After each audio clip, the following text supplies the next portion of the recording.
ஹல்லேலூயா. இந்த காலை வேளையிலேயும் ஆதியாகமத்தின் புஸ்தகம் 47வது அதிகாரம் 11வது வசனத்திலிருந்து 27வது வசனம் வரைக்கும் உள்ள வேத பகுதியிலிருந்து கர்த்தருடைய வார்த்தைகளை நாம் சிந்திக்க இருக்கிறோம். ஆதியாகமத்தின் புஸ்தகம் 47வது அதிகாரம் 11வது வசனத்திலிருந்து 27வது வசனம் வரைக்கும் உள்ள வேத பகுதியிலே 2 விதமான ஜனங்களின் குடியேற்றத்தை குறித்து நாம் படிக்க போகிறோம். 2 விதமான ஜனங்களின் குடியேற்றம். இஸ்ரவேல் ஜனங்களும் எகிப்தியர்களுடைய குடியேறின காரியங்களை, சம்பவத்தை அங்கே சொல்லப்பட்டிருக்கிறது.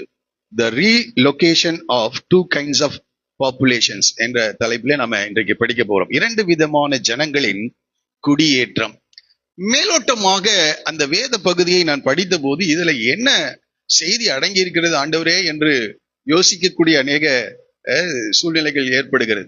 மேலோட்டமாக படிக்கும்போது இந்த யாக்கோபின் குடும்பத்தார் கடந்த வாரத்திலே நம்ம படித்தோம். 46ஆம் அதிகாரம் 1லிருந்து 47 வரைக்கும், 7ஆம் அதிகாரம் 10வது வசனம் வரைக்கும் நாம் படித்த போது, அவர்கள் கானான் தேசத்திலே கொடிய பஞ்சம் ஏற்பட்டபடினால் எகிப்து தேசத்திலே யோசேப்பு 2வது அதிபதியாக இருந்தபடினாலும் அவன் அந்த ஜனங்களை அல்லது யாக்கோபின் குடும்பத்தாரை அழைக்க ரதங்களையும் அந்த வண்டிகளை எல்லாம் குதிரைகளையும் எல்லாம் அனுப்பினதுனாலே அவர்கள் வேறு வழி இல்லாமல் அவர்கள் எங்க வந்து சேர்றாங்க, இந்த எகிப்து தேசத்திற்கு அவர்கள் கடந்து வருகிறது போல நாம படித்திருந்தாலும் இந்த வேத பகுதியில இந்த எகிப்து தேசத்திலே இவர்களை குடியேற்றின விதத்தை நாம் படிக்கும்போது அநேக நன்மைகளை தேவன் தமது ஜனத்திற்கு என்று ஏற்படுத்தியிருக்கின்ற அநேக ஆசீர்வாதங்களை, இதிலே சத்தியங்களை, உண்மைகளை இதிலே பார்க்க நேர்ந்தது. இந்த பூமியிலே 2 விதமான ஜனங்கள் வாழ்ந்து கொண்டிருக்கிறார்கள். கவனிக்கிறீங்களா? இந்த பூமியில 2 விதமான ஜனங்கள் வாழ்ந்து வருகிறார்கள். இந்த செய்தியின் சுருக்கத்தை சொல்லணும்னா, இந்த பூமியில 2 விதமான ஜனங்கள் வாழ்கிறார்கள். ஒரு ஜனம் தேவ கிருபையை சார்ந்து, தேவனோடு உள்ள அந்த உறவை சார்ந்து, தேவன் தங்களுக்கு தருகின்ற உடன்படிக்கைகள், வாக்குத்தத்தங்கள், தேவனுடைய வார்த்தைகளை சார்ந்து வாழ்கின்ற ஜனங்களாக இருக்கிறார்கள். இன்னொரு ஜனம் தங்களுடைய மனம் போன போக்கிலே அவர்கள் கடந்து செல்கிறவர்களாக, தங்களுடைய பிரயாசத்தின் பலனை அனுபவிக்கிறவர்களாக வாழ்ந்து வருகிறார்கள். இந்த உலகத்துல இந்த 2 கூட்ட ஜனம்தான் இருக்கு. ஒரு கூட்டம் என்னது? தேவனை மாத்திரம் சார்ந்து, தேவனையே நம்பி, தேவனுக்காகவே வாழ்கின்ற ஒரு கூட்டம். அந்த ஜனத்துக்கு கர்த்தர் செய்து வருகிற கிரியைகளை பார்த்தா ரொம்ப ஆச்சரியமா இருக்கிறது. ஆனா இன்னொரு கூட்டம் தங்களுடைய ஞானத்தை நம்பி, தங்களுடைய திறமைகளை நம்பி வாழ்கின்ற ஒரு கூட்டம். அவர்கள் எப்போதும் தங்கள் மனம் போன போக்கில என்ன செய்வாங்க, அவங்க கண்களுக்கு எதெல்லாம் சரியா இருக்குதோ அந்த வழிகளிலே அவர்கள் கடந்து செல்கிறவர்களாக இருக்கிறார்கள். ஆனால் முடிவிலே அந்த வழிகள் அவர்களுக்கு நஷ்டத்தையும் மரணத்தையும் ஏற்படுத்துகிறதாக இருக்கிறது. வேதம் முழுவதிலும் இதை நாம் பார்க்க முடியும். விசேஷமாக இந்த ஆதியாகமத்தின் புஸ்தகத்தை நீங்கள் ஆரம்பத்திலிருந்து படித்து வருவீர்கள் என்றால், இந்த 2 விதமான நபர்களுடைய வாழ்க்கையை நம்ம அப்படியே என்ன செய்வோம், படிப்போம். காயின், ஆபேல். இந்த காயின் தன்னுடைய சொந்த வழியை தெரிந்து கொண்டான். சொந்த வழியை காயின் தெரிந்து கொண்டான். தேவ சன்னதியை விட்டு புறப்பட்டு போனான். ஆனால் ஆபேல் தேவனுடைய வழிகளை அவன் தெரிந்து கொண்டான். காயின் ஆபேலை கொல்றான். அதுக்கப்புறம் சேத்தை கர்த்தர் ஆதாமுக்கும் ஏவாளுக்கும் கொடுக்கின்றவராயிருக்கிறார். அந்த சந்ததி அப்படியே படிச்சு பாத்தீங்கன்னா, இந்த காயினுடைய சந்ததி வேற, இந்த சேத்தினுடைய சந்ததி வேற. அதுக்கப்புறம் இவர்கள் கர்த்தரை தொழுது கொள்ளுவர்களாக மாறுகிறார்கள். அந்த சந்ததியிலே ஏனோக்கு தேவனோடு கூட நடக்கின்ற மனிதனாக அவன் வருகின்றான். அடுத்ததாக நோவாவை குறித்து நாம் படிக்கிறோம். அடுத்ததாக ஆபிரகாமை குறித்து படிக்கிறோம். அடுத்தது ஈசாக்கு, யாக்கோபு, யோசேப்பு போன்ற நபர்கள் ஒரு லைன்ல போறாங்க. ஆனா இன்னொரு சந்ததி இருக்குது, இந்த காயினுடைய சந்ததி. அது அப்படியே கடந்து வருகிறது. அங்கேயும் ஒரு லாமேக்கு வர்றான். அவன் எப்படி இருக்கான்? கொலைக்காரனாக காணப்படுகிறான். அது மாத்திரம் அந்த சந்ததியில அவர்கள் உலக பிரகாரமாக அநேக காரியங்களை அவர்கள் பெற்று அனுபவித்துக் கொண்டிருந்தாலும் தேவனுடைய காரியங்கள் அவர்களுக்கு எந்த ஈடுபாடும் இல்லை. அவருடைய முடிவு ஆதியாகமம் 6வது அதிகாரத்துல ஜலப்பிரளயத்தின் மூலமாக அங்கே ஒரு முடிவு கடந்து வருகிறது. அடுத்ததாக நோவா, சேம், காம், யாப்பேத் என்ற சந்ததி உருவாகிறது. அதுல காமுடைய சந்ததி தேவனுக்கு எதிராக செயல்பட ஆரம்பிக்கின்றார்கள். சேமுடைய சந்ததியை தேவன் தெரிந்து கொள்ளுகிறார். அந்த சந்ததியில ஆபிரகாம் என்ன செய்கிறார்? கடந்து வருகிறார். ஆபிரகாமோடு கூட இன்னொரு மனிதன் என்ன செய்யறான்? ஊர் என்ற கல்தேர் பட்டணத்துக்கு கடந்து வருகிறான், லோத்து. ரெண்டு பேரும் ஒரே தேவனை ஆராதிக்கிறது போல இருக்கிறது. ஆனால் தெரிந்து கொள்கிற இடங்கள் வரும்போது எல்லாமே மாறுது தலைகீழா. ஆபிரகாமை தேவன் அழைத்து வருகிறார். ஆனால் லோத்து தன் கண்களை ஏறெடுத்து பார்த்து தன்னுடைய பார்வைக்கு செம்மையாய் தோன்றின ஒரு தேசத்தை தெரிந்தெடுத்தான். முடிவிலே அவனுடைய காரியங்கள் நம்ம அறிந்திருக்கிறோம். அதே போல இந்த இந்த சந்ததியெல்லாம் படிச்சு பாத்தீங்கன்னா, ஆபிரகாம் ஈசாக்கை பெற்றான். ஈசாக்கு யாக்கோபை ஏசாவையும் பெற்றெடுத்தான். ஆனால் ஏசா தேவனை பெற்ற அந்த விருப்பமோ தேவனை பற்றிய ஒரு அறிவோ இல்லாதவனாக செயல்படுகிறான். ஆனால் யாக்கோபு அப்படி அல்ல. அவனுடைய வாழ்க்கை அநேக குறைவுகள் குற்றங்கள் இருந்தாலும் தேவனை சார்ந்து தேவனுக்காக வாழ தன்னை அர்ப்பணிக்கிறான். இப்படி ரெண்டு விதமான மக்கள் கூட்டத்தை இந்த ஆதியாகமத்தின் புஸ்தகத்திலே நாம் படிக்கிறோம். அதே போல இந்த வேத பகுதியிலேயும் இரண்டு விதமான மக்கள் கூட்டத்தை நாம் பார்க்கிறோம். இரண்டு விதமான மக்கள் கூட்டம். இந்த இடத்தை நம்ம படிக்கும்போது 13வது வசனத்திலிருந்து வாசிக்கலாம். 11வது வசனத்திலிருந்து நம்ம படிக்கணும். இந்த 11வது வசனத்திலிருந்து நம்ம படிக்கும் போது 11, 12 வசனங்களை நீங்கள் வாசிப்பீர்கள் என்றால் வாசிக்கலாம். பார்வோன் கட்டளையிட்டபடியே யோசேப்பு தன் தகப்பனுக்கும் தன் சகோதரருக்கும் எகிப்து தேசத்திலே நல்ல நாடாகிய ராமசேஸ் என்னும் நாட்டிலே சுதந்திரம் கொடுத்து அவர்களை குடியேற்றினான். யோசேப்பு தன் தகப்பனையும் தன் சகோதரரையும் தன் தகப்பனுடைய குடும்பத்தார் அனைவரையும் அவர்கள் குடும்பத்திற்கு தக்கதாக ஆகாரம் கொடுத்து ஆதரித்து வந்தான் என்று சொல்லப்படுகிறது. 27வது வசனம் வாசிங்க. இஸ்ரவேலர் எகிப்து தேசத்துள்ள கோசேன் நாட்டிலே குடியிருந்தார்கள். அங்கே நிலங்களை கையாட்சி செய்து மிகவும் பழுகி. அப்போ இந்த வேத பகுதியின் ஆரம்பத்திலும் முடிவிலும் இந்த இஸ்ரவேலுடைய சந்ததி, யாக்கோபின் சந்ததியினுடைய குடியேற்றத்தை பற்றியும் கர்த்தர் அவர்களை நடத்தின விதத்தை பற்றியும் சொல்லுகிறார்.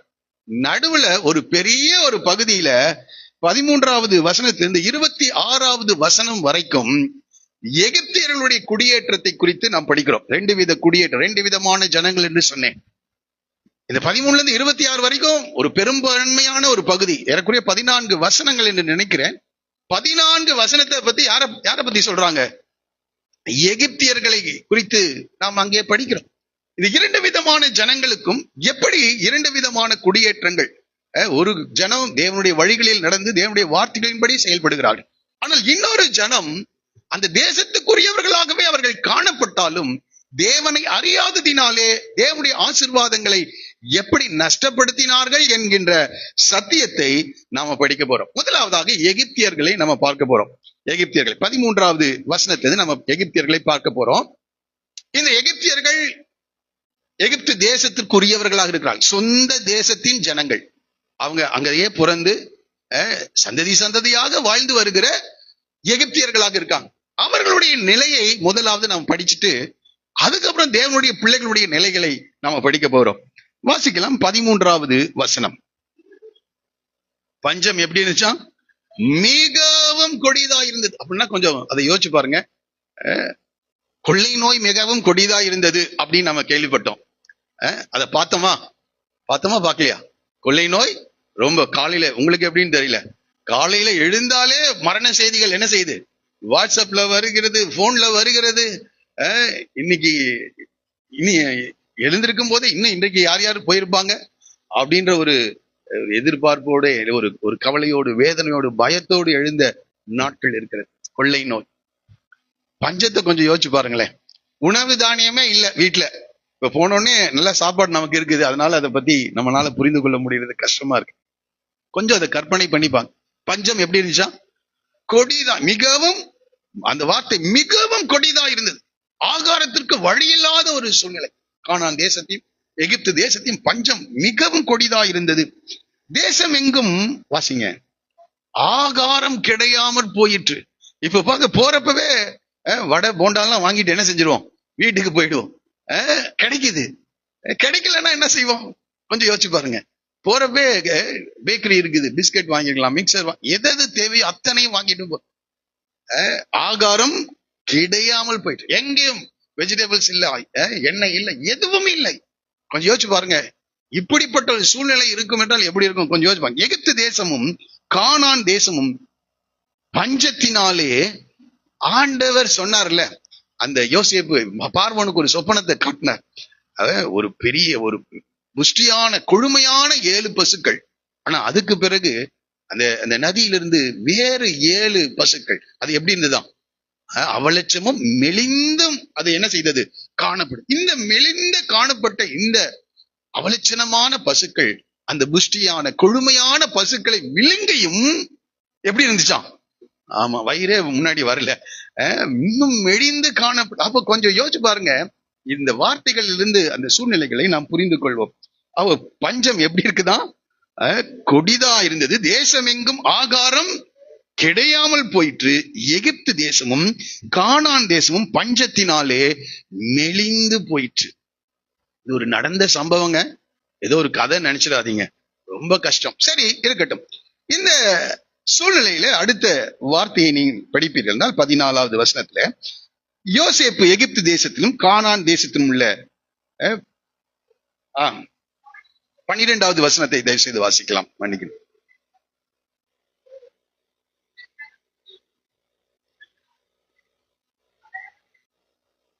சரி, மன்னிக்கணும். 14வது வசனம். 14வது வசனம்.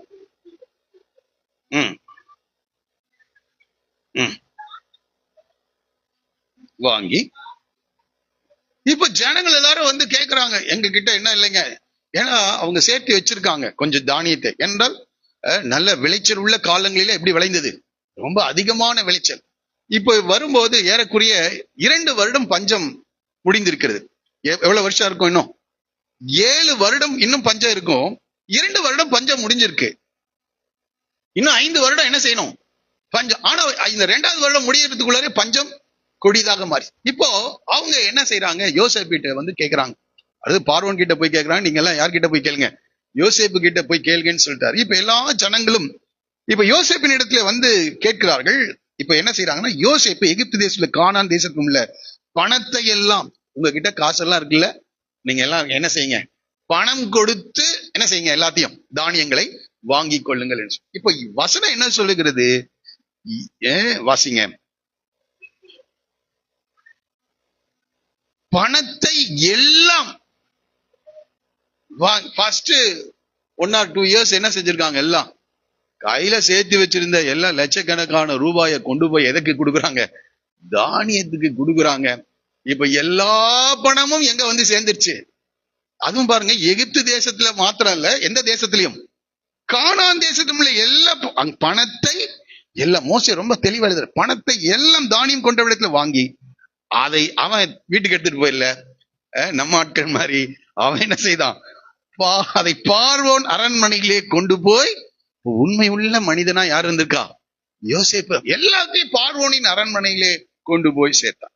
இப்போ பணம் எல்லாம் செலவழிந்து போய்விட்டது இந்த 5 வருடத்துல. அடுத்தது இவங்களுக்கு திரும்பியும் பசி வருகிறது, தானியம் இல்ல, விளைச்சல் இல்ல, மழை இல்ல.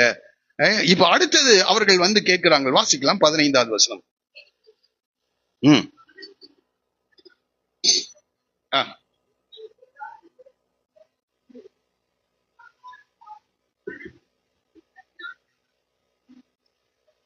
பாருங்க, எல்லாருக்கும் அதிகாரியா இருக்காரு, எல்லாரும் பார்வோன் கிட்ட போய் கேட்காம யோசேப்பு கிட்ட கேட்கிறாங்க. பணம் எல்லாம் செலவழிஞ்சிருச்சு, இப்ப நாங்க சாகதான் வேணும் அப்படின்னு சொல்லிட்டு சொல்றாங்க. சாக வேண்டுமோ என்றார்கள். அதற்கு யோசேப்பு ஒரு பிளான் வச்சிருக்கிறார். இவங்க வந்து எல்லாருக்கும் பணம் தீந்துருச்சுன்னு தெரியுது இவருக்கு. இப்ப அடுத்தது எங்க வருவாங்க, தானியம் வாங்க வருவாங்க, கேட்பாங்க. இப்போ அதற்கு முன்பதாக இவர் யோசிச்சு வச்சார், அடுத்தது என்ன வாங்கலாம் அவங்க கிட்ட. என்ன வாங்குறாரு பாருங்க. அதற்கு யோசேப்பு, கொடுங்கள். இப்ப என்ன சொல்றாரு, ஏன்னா அந்த தேசத்துல எல்லாரும் அந்த நாட்கள்ல விவசாயத்தை சார்ந்ததுனால எல்லார்கிட்டயும் ஆடுகள் இருக்கும், மாடுகள் இருக்கும், ஒட்டகங்கள் இருக்கும், குதிரைகள் இருக்கும். எகிப்து தேசத்துல விசேஷமானது குதிரைகள்.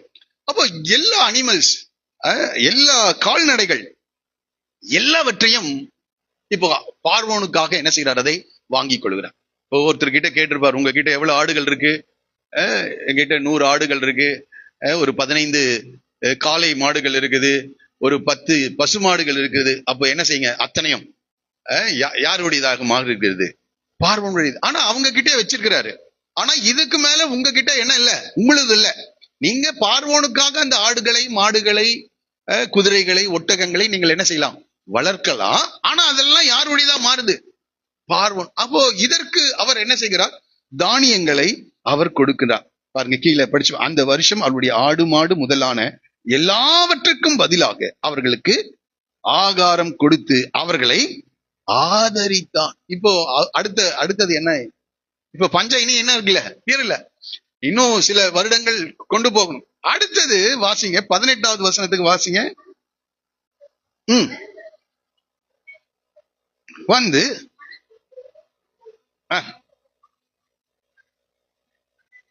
சேர்ந்தது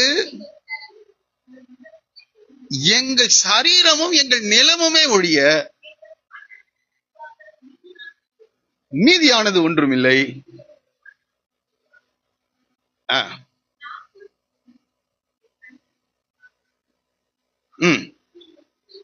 இப்ப அவங்களே சொல்லிட்டாங்க, இப்ப சும்மா எல்லாம் என்ன செய்யறது இல்ல, தானியம் கிடைக்காது. இந்த தேசத்தின் ஜனங்கள் தான் கூடி, அவங்கதான் வரி செலுத்தி என்ன செஞ்சாங்க, இந்த தானியத்தை எல்லாம் யோசேப்பு சேர்த்து வச்சிருக்கிறாரு. ஆனா இப்ப எப்படிதான் கொடுக்கிறாரு, எல்லாம் விலைக்கு தான் என்ன செய்யறாரு, கொடுக்கிறாரு. இப்ப அவங்க சொல்ற, நீர் எங்களையும் நிலங்களையும் வாங்கி கொண்டு ஆகாரம் கொடுக்க வேண்டும், நாங்களும் எங்கள் நிலங்களும் பார்வோனுக்கு ஆதீனமாயிருப்போம், நாங்கள் சாகாமல் உயிரோடு இருக்கவும் நிலங்கள் பாலாய் போகாமல் இருக்கும், எங்களுக்கு விதை தானியத்தை தாரும் என்று கேட்கிறார்கள். 19வது வசனம். இப்ப பாருங்க, அந்த நிலங்களை எல்லாம் பார்வோனுக்கு என்ன செய்தாங்க, வித்துட்டாங்க, தங்களையும் வித்துட்டாங்க. இப்ப பார்வோனுக்கு இவர்கள் எல்லாம் என்ன ஆயிடுறாங்க, அடிமைகளா. சொந்த தேசத்துல அவங்க எல்லாம் என்ன ஆயிடுறாங்க, அடிமை. அப்போ நிலங்கள் பார்வோனுடையதா மாறுகிறது. அப்ப பாருங்க, பணம் எல்லாம் அரண்மனைக்கு போயிடுச்சு. இப்ப எவங்கிட்டயும் 10 பைசா கிடையாது. எல்லா மிருக ஜீவன்களும் பார்வோனுடையதா மாறிடுச்சு. எல்லா மிருக ஜீவன். இனி யாராவது இது என்னுடைய ஆடு, என்னுடைய மாடுன்னு என்ன செய்ய முடியாது, சொல்லவே முடியாது. அடுத்தது நிலங்களை எல்லாம் கொடுத்துட்டாங்க. அடுத்தது தங்களையே என்ன செஞ்சிட்டாங்க, அடிமைகளாக விட்டு விட்டார். 20வது வசனத்தை வாசிங்க. அப்படியே எகிப்தியர்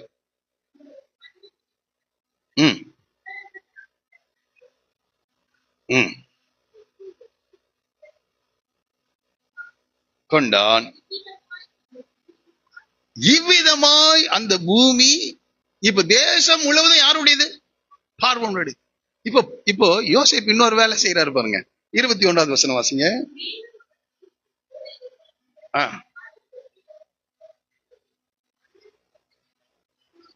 இப்ப உடனே அடுத்தது இவர் ரொம்ப கிளவரா வேலை செய்யறாரு. யாரு, யோசேப்பு. இப்ப கோயம்புத்தூர்ல நம்ம இங்க இருக்கோம். இதுல ஒரு 50 வருஷமா 70 வருஷமா நம்ம தலைமுறையா இங்கே என்ன செஞ்சுட்டு இருக்கோம், இருந்துட்டு இருக்கோம்.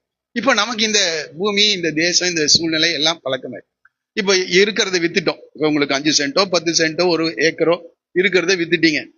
இப்போ யோசேப், இப்ப நிலம் போயிருச்சு, வீடு போயிருச்சு, எல்லாமே போயிருச்சு. இப்ப சொல்றாரு, நீங்க இந்த ஊர்ல என்ன செய்யக்கூடாது, இருக்கக்கூடாது. நீங்க எல்லாரும் எங்க போகணும்னா ராஜஸ்தான் போகணும் அல்லது பீகார் என்ன செய்யணும், போகணும். அங்க இருக்கவங்கள இங்க அப்படியே எல்லாத்தையும் குடிய, ஏன்னா இங்கே இருந்தோம்னா நாம என்ன செய்வோம், எல்லாரும் சேர்ந்து போராட்டம் பண்ணுவோம். நாங்க கொடுத்த வரியை நீங்க வாங்கிட்டு நீங்க என்ன செய்யறீங்க. அப்போ என்ன செய்வான், கொஞ்சம் பேர் என்ன செய்வான் பீகாருக்கு, கொஞ்சம் பேர் ராஜஸ்தானுக்கு, கொஞ்சம் பேரு மகாராஷ்டிராவுக்கு, இப்படி எல்லாரும் என்ன செஞ்சுட்டான். அவன் எவ்வளவு ஞானம் யாருக்கு, ஐயோ சாதாரண இதை படிச்ச போது இவர் யாருங்க, இவர் யாரு, கானான் தேசத்தை சார்ந்தவர். எங்க வந்திருக்கிறாரு, எப்படி வந்தாரு, அடிமையா வந்து தேவன் அவரோடு கூட இருந்ததுனால கர்த்தருடைய அந்த தயவு கிருபை தான் சொன்னேன். 2 விதமான ஜனங்கள் இந்த பூமியில இருக்காங்க. ஒரு ஜனம் அவங்க பார்வைக்கு ஏற்றபடி செயல்பட்டு இருக்கு. இன்னைக்கு கூட நம்ம வாழ்க்கையில கூட, குடும்பங்களில கூட 2 விதமான ஜனங்கள். அதனாலதான் கொஞ்சம் கவனமா கவனிங்க. இதை படிச்ச போது ஆண்டவரின் கண்களை திறந்தார். 2 விதமான ஜனங்கள் இருக்காங்க. எல்லாத்தையும் வாங்கிட்டார். இப்ப எல்லாரையும் இவர் குடியேற்றிருக்கிறார். மற்ற இப்ப பாருங்க, அடுத்தது இஸ்ரவேல் ஜனங்கள், அவங்களும் எங்கதான் வர்றாங்க, அவங்களையும் குடியேற்றுறாரு. அப்போ முழு தேசமும் என்ன செய்யுது? ஒருத்தர் கானான் தேசத்துல இருந்து எகிப்துக்கு வர்றாங்க. எகிப்து இருக்கிறவங்க அவங்க சொந்த ஊரை விட்டுட்டு என்ன செய்யறாங்க? வேறு இடங்களில் என்னதாயிடுச்சு? குடி மாறி போக பண்ணினான். இத படிச்சுட்டே வரும்போது மோசே ரொம்ப பயங்கரமான ஞானம். யாருக்கு? மோசே பரலோகத்துக்கு போனா அவர் கையை கொஞ்சம் வாங்கி முத்தம் செய்யணும். ரொம்ப ஞானம், ரொம்ப அறிவுபூர்வமாக எழுதுகிறார். இந்த ஆவியானவருடைய துணையை கொண்டு அதை கரெக்டா எழுதியிருக்கிறாரு. ஆனா நமக்கு தான் அதை அதனுடைய செய்தி, அதனுடைய கருத்துக்கள் புரியாதவர்களாக நாம் அப்படியே கடந்து போகிறவர்களாக இருக்கிறோம். இங்கே அதுல சொல்லிட்டு வரும்போது சொல்றாரு, ஆசாரியருடைய நிலங்கள் மாத்திரம் வாசிக்கலாம், கொல்லவில்லை, ஆசாரியருக்கு மானியமாக கொடுக்கப்பட்டிருந்ததினாலும்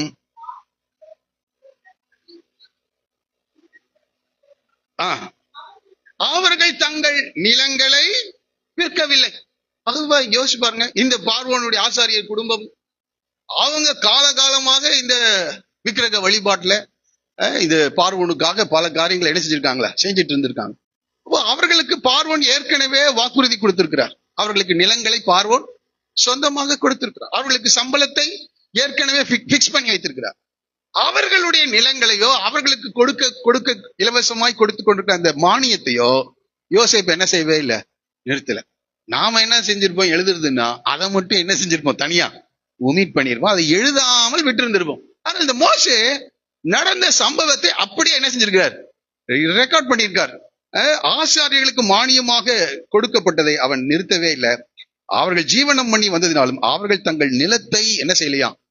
அவர்கள் அதே இடத்துல மற்ற எல்லா ஜனங்களும் என்ன செஞ்சிட்டாங்க? மாறி போயிட்டாங்க. புதிய இடத்துக்கு போய் அது அங்க அவங்களுக்கு நான் நினைக்கிறேன் அவங்களுக்கு சில நிலங்களை கொடுத்திருப்பாங்க. அது யாருடையது இல்ல, அவங்களுடையது இல்ல. அவர்களுக்கு பார்வன் சில வீடுகளை எல்லாம் பணம் இருக்குது இல்ல, வீடுகளை கட்டி என்ன செஞ்சிருப்பாரு? கொடுத்திருப்பார். ஏதோ ஒரு குடியேற்றத்தை அங்கே என்ன செய்கிறார். இப்போ பஞ்சம் முடிகிறது. 24வது வசனத்துக்கு வாங்க. இப்ப அடுத்த ரூல் வருது, ஒவ்வொரு சட்டமாக வருகிறது. இதற்கு மேல நீங்க விதைச்சாலும் சரி, நீங்க பிசினஸ் பண்ணாலும் எது பண்ணாலும் 5ல் 1 பங்கு யார்கிட்ட வந்துடணும்? பார்வோன் இடத்துல வந்து விட வேண்டும். அப்படின்னா என்ன, எவ்வளவு பெர்சன்டேஜ் டாக்ஸ்னா 20% டாக்ஸ். நீங்க 100 ரூபாய் சம்பாதிச்சீங்கன்னா 20 ரூபாய் யார் கொடுத்துடணும்?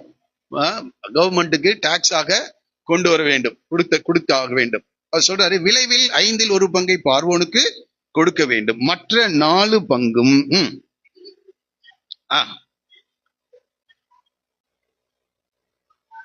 ஆகாரமாகவும் என்றான். பாருங்க, நாமளா இருந்தா ஏண்டா நீ வந்து எங்களை இப்படி பண்ணிட்டிய அப்படின்னு கேட்டிருப்போம். ஆனா அவர்கள் நீர் எங்கள் பிராணனை காப்பாற்றினீர்,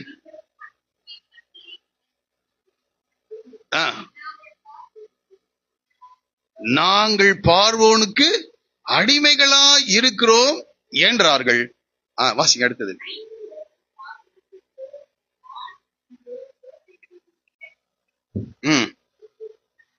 இந்நாள் வரைக்கும் நடந்து வருகிறது.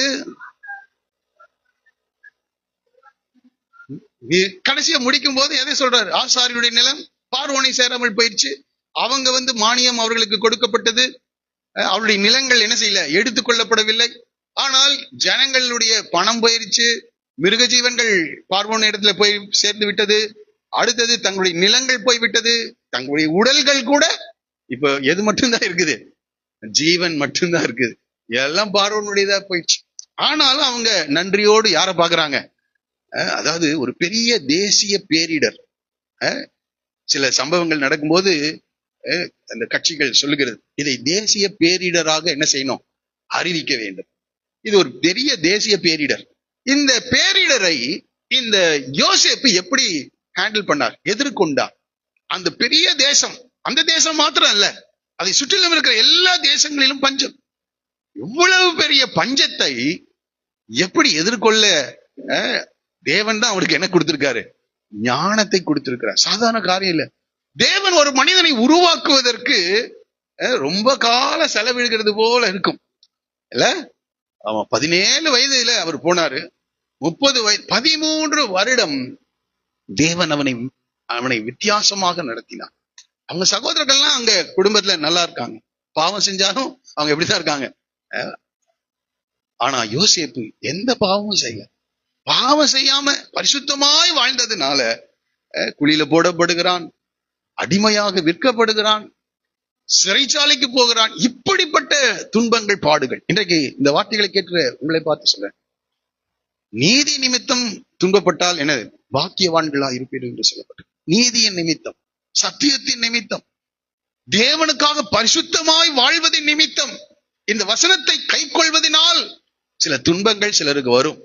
நீங்க அந்த துன்பத்துல மாத்திரம் கர்த்தருக்கு முன்பாக உண்மை உள்ளவர்களா இருப்பீர்கள் என்றால், திரளான ஜனங்களை வழிநடத்த அல்லது திரளான ஜனங்களுக்கு நன்மை செய்கிறவர்களாக, உதவி செய்கிறவர்களாக தேவன் உங்களை என்ன செய்வார்? ஒரு சொல்லுவோமா? இதை நான் படித்த போது எவ்வளவு பெரிய தேசிய பேர். பார்வோன் ஃபுல்லா கண்ட்ரோல் யார்கிட்ட கொடுத்துட்டாரு? யோசேப்பு. உன்னை போல ஞானமும் அறிவும் தேவ ஆவியை பெற்ற வேறொரு பெரிய மனுஷன் இந்த தேசத்திலே, இவன் எங்க இருந்து வர்றான்? சிறைச்சாலைக்குள்ள இருந்து வர்றான். அவன் பெரிய யூனிவர்சிட்டி. நாமளா இருந்தா என்ன, எந்த யூனிவர்சிட்டியில படிச்சுட்டு வந்த, உன்னுடைய டிகிரி என்ன, இதெல்லாம் நாம கேட்டுட்டு இருப்போம் இன்றைய அரசாங்கம் என்றால். ஆனால் இவன் எந்த யூனிவர்சிட்டியில படிச்சிருக்கான்? ஆண்டவருடைய யூனிவர்சிட்டியில. ஒரு சொல்லுவோமா? ஆண்டவருடைய பாதத்துல அமர்ந்து ஆண்டவர் இவனை என்ன செய்திருக்கிறார்? எஜுகேட் பண்ணியிருக்கிறார், கற்றுக் கொடுத்திருக்கின்றார். இந்த தேசிய பேரிடரை ரொம்ப அற்புதமா ஹேண்டில் பண்ணி ஒருத்தன் கூட சாகல. பிரைசலாம். ஆமா, எல்லாம் அடிமையா போனாங்க, அது வேற, அது வேற காரியம். ஆனால் ஒருவரும் என்ன செய்யவே இல்லை, சாகவே இல்லை. எல்லாருக்கும் தானியத்தை, இந்த பஞ்சகாலம் முழுவதும் தானியம். இந்த இந்த இந்த மோசே அதை எழுதும் போது சொல்றாரு, இப்படி 1/5 வரியாக கொடுப்பது இந்நாள் வரைக்கும் நடந்து வருகிறது. எத்தனை நாள் வரைக்கும்னா, மோசே இதை எழுதுகிற வரைக்கும். அடுத்த 430 வருடங்கள் பின்னாடி சொல்றார், 430 years. அதுக்கப்புறம் என்ன சட்டம் மாறிச்சா என்னன்னு தெரியல, ரெக்கார்ட் பண்ணல. இந்த சம்பவத்தை எழுதுவதற்கு 430 ஆண்டுகள் ஆகிவிட்டது. அந்த 430 ஆண்டுகளும் யார் போட்ட சட்டம் தான் அமல்ல இருக்கு. இதெல்லாம் யோசிச்சு பார்க்கும்போது ரொம்ப ஆச்சரியமா இருக்கு. எவ்வளவு பெரிய மனிதனாக தேவன் யோசேப்பை உயர்த்திருக்கிறார். திரளான ஜனங்களுக்கு அந்த அந்த பஞ்சத்தில் அவர்களை காப்பாற்ற ஒரு ரட்சகனாக தேவன் அவனை என்ன செய்கிறார்? மாற்றிருக்கிறார்.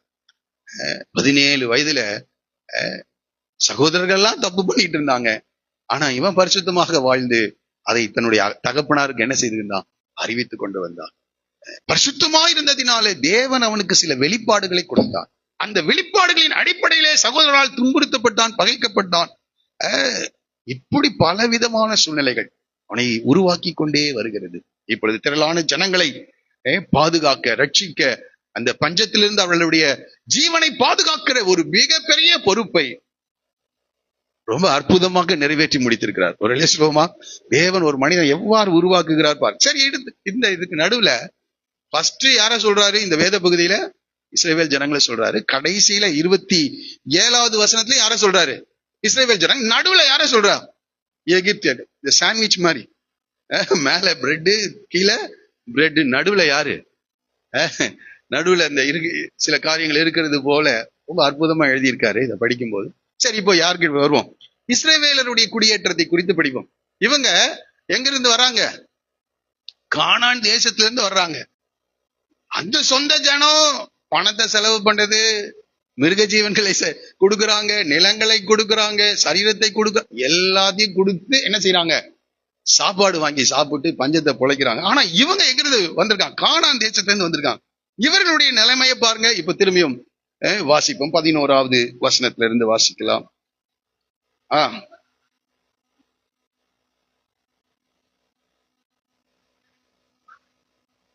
சரி, முதல்ல இவங்களுக்கு அங்கிருந்து வர்றாங்க. அவளுடைய நிலையை குறித்து இந்த 11வது வசனத்தை நம்ம படிக்கிறோம். ஃபர்ஸ்ட், பார்வோன் கட்டளையிட்டபடியே என்று ஆரம்பிக்கிறார். பார்வோன் ஏற்கனவே என்ன செஞ்சிருக்காரு? கட்டளையிட்டு இருக்கிறார். பார்வோன் கட்டளையிட்டபடியா, முதல்ல இதை சொல்லிடுறேன், அதுக்கப்புறம் உள்ளுக்குள்ள நம்ம போலாம். பார்வோன் கட்டளையிட்டபடியே யோசேப்பு தன் தகப்பனுக்கும் தன் சகோதரருக்கும் எகிப்து தேசத்திலே நல்ல நாடாகிய ராமசேஸ், வாசிங்க, அவர்களை குடியேற்றினான். அவர்களை எல்லாம் குடிமாறி போக பண்ணினான். யோசேப்பு இவர்களை என்ன செய்யறாரு? குடியேற்றினான். சரி, எந்த நிலையில் இருக்கின்ற தேசத்தை அவன் குடியேற்றினான் என்றால், நல்ல எகிப்து தேசத்திலே நல்ல நாடாகிய மற்றவங்களை எல்லாம் சீட்டு போட்டானா எப்படி மாத்தினான்னு தெரியல. இந்த ஜனத்தை மாத்திரம் எகிப்து தேசத்திலேயே நல்ல நாடாகிய ராமசேஸ் என்ற ஒரு இடத்துல என்ன செய்யறான், குடியேற்றுகிறான். இது பாருங்க, 2 வார்த்தை வரும், கோசேன், ராமசேஸ், 2 வார்த்தை வரும். இது என்ன 2 ஒரே வார்த்தையானு படிச்சு பார்த்து நீங்க கூட கூகுள்ல சர்ச் பண்ணி பாருங்க. இந்த கோசேன் என்பது இப்ப இந்தியாவை குறித்து சொன்னா தமிழ்நாடு என்கிற மாநிலம், புரியுதுங்களா? தமிழ்நாடு, கோசேன் என்பது ஒரு மாநிலம். ராமசேஸ் என்பது கோயம்புத்தூர் டிஸ்ட்ரிக்ட், புரியுதுங்களா? அப்போ இவர் என்ன செய்யறாரு, அந்த தேசத்திலே நல்ல மாநிலம் எதுங்க, கோசேன். அதுல எந்த ஊரு, ராமசேஸ் என்கின்ற ஊர்ல இவர்களை என்ன செய்கிறாரு, குடியேற்றினான். இதை படிச்சு பார்த்து ரொம்ப ஆச்சரியமா இருந்தது. அவன் பணத்தை கொடுத்து நிலத்தை எல்லாம் போன பிறகு அவங்க எங்க போறதுன்னு தெரியல. ஆனா அவன் ஏதோ ஒரு ஊருக்கு என்ன செய்வான், அதான் சொல்றேன், தமிழ்நாட்டில் இருக்கவன் எங்க போறான், ராஜஸ்தான். இப்படி குடிமாறி போனார்கள். ஆனால் இன்னொரு கூட்டம் இருக்குங்க, 2 விதமான ஜனங்கள். நல்லா பாத்துக்க, 2 விதமான ஜனங்கள். இன்னொரு கூட்டம் அந்த தேசத்திலேயே சிறப்பான மாநிலம், அந்த மாநிலத்திலேயே சிறப்பான மாவட்டம், அந்த மாவட்டத்திலே அவளை குடியேற பண்ணுகிறார். சொல்லுவோமா? இதை நான் யோசிச்சுட்டு இருக்கும் போதே என்னுடைய சிந்தையில ஒரு வசனம் வந்துச்சு. ஆண்டவர் எசேக்கியேல் தீர்க்கதரிசன புத்தகம் 20ஆம் அதிகாரம் 6-7 வசனங்களை தயவு செய்து வாசிங்க. தயவுசெய்து நீங்க டிவில கூட பாருங்க, ஆனா இந்த வசனத்தை ஃபாலோ பண்ணிட்டு வாங்க. இது ரொம்ப அற்புதமான வசனம், வாசிக்கலாம்.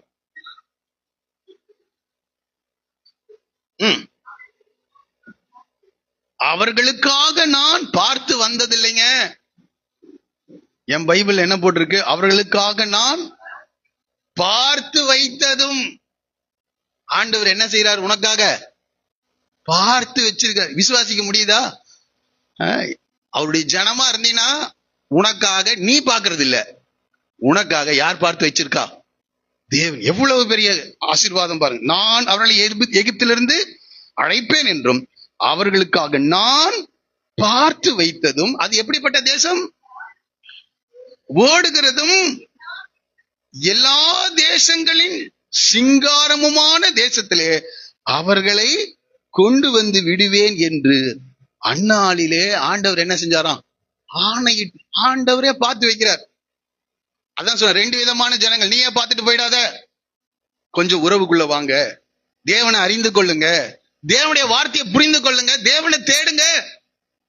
அப்போ உங்களுக்காக எது என்ன காரியமா இருந்தாலும், திருமண காரியமா இருந்தாலும் சரி, வேலை காரியங்களா இருந்தாலும் சரி, எதுவா இருந்தாலும் தேவன் என்ன செய்வாரு, பார்த்து வைத்திருக்கிறார். பாலும் தேனும் ஓடுகிறதும் எல்லா தேசங்களின் சிங்காரமுமான தேசத்திலே அவர்களை கொண்டு வந்து விடுவேன் என்றும் அந்நாளிலே என்ன செய்தாராம், ஆணை. நேற்றுக்கு தான் கேட்டோம், ஆணையிடுதல். எல்லா விவாதத்துக்கும் ஆணையிட்டார்னா என்ன அர்த்தம்னா, ரெஜிஸ்டர் ஆபீஸ்ல போய் பத்திரம் ரெஜிஸ்டர் பண்ண அந்த அவரு என்ன செய்யறாரு, ஒரு சீல் வச்சு கையெழுத்து போடுறாரு அந்த ரெஜிஸ்டரார். அப்போ உடனே அவ்வளவுதான், அந்த அந்த டிரான்சாக்சன் என்ன செய்யுது, முடிஞ்சிருச்சு, அவ்வளவுதான். அந்த இடம் உங்களுடையது. ஆண்டவர் ஆணையிட்டுட்டா அவ்வளவுதான், தேவன் ஆணையிட்டா அவ்வளவுதான். தேவன் பார்த்து வைத்தது சிங்காரமானது ஒரு தேசம், பாலும் தேனும். அதுக்கு என்ன செய்யணுமா, அதான், உங்களில் அவரவர் தங்கள் கண்களால் நோக்கின அருவருப்புகளை தள்ளிவிட்டு. உலகத்துல அநேக அருவருப்புகள் இருக்கு, அதெல்லாம் கண்கள்ல பார்த்துட்டு உட்கார்ந்துட்டு இருக்காதீங்க. அவைகள் எல்லாம் தள்ளிவிட்டு எகிப்தின் நரகலான விக்கிரங்களால் உங்களை தீட்டுப்படுத்தாதிருப்பீர்களாக உங்கள் தேவனாகிய கர்த்தர் நான் அவர்களோடே சொன்னேன். கொஞ்சம் பரிசுத்தமா வாழுங்க, கண்டதையும் பார்த்துட்டு இருக்காதீங்க. வீடுகள்ல என்ன பாக்குறீங்க, அவங்க நரகலான விக்கிரங்களை பார்த்தாங்க, இன்றைக்கு வேற ஏதாவது பார்த்துட்டு உட்காந்துருக்காங்க. கொஞ்சம் பரிசுத்தமா வாங்க.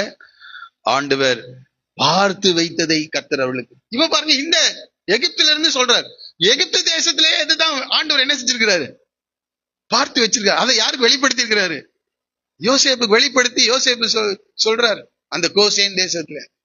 அவங்க யோசிச்சு பாருங்களேன், இந்தியாவிலேயே செழிப்பான ஒரு பூமினா பஞ்சாப் மாநிலத்தை சொல்றாங்க. நான் போனது இல்லை, பஞ்சாப் மாநிலம். தமிழ்நாட்டிலேயே செழிப்பானதான் தஞ்சாவூர் மாவட்டத்தை சொல்றாங்க. இப்படிப்பட்ட ஒரு, ஏன்னா இவங்க கிட்ட ஆடு மாடுகள் தான் என்ன செய்யுது இருக்கிறது. இதுக்கு இந்த ஆடு மாடுகளுக்கு தகுந்த ஒரு இடம், செழிப்பான ஒரு தேசம்.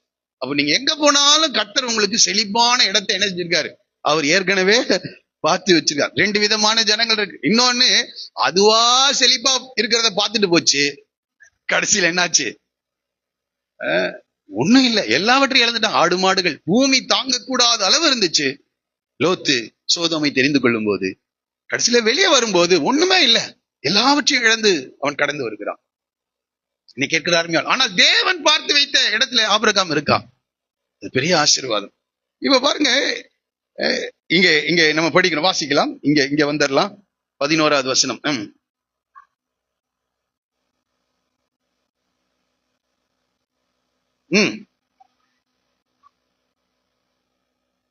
ஆமா, சுதந்திரம் கொடு, அதான் இங்க படிக்கிறோம். பார்வோன் கட்டளையிட்டபடியே என்று சொல்லப்படுது. சரி, பார்வோன் எப்ப கட்டளையிட்டபடியே கட்டளையிட்டாரு? ஆதியாகமம் 45:18. ஆதியாகமம் 45:18.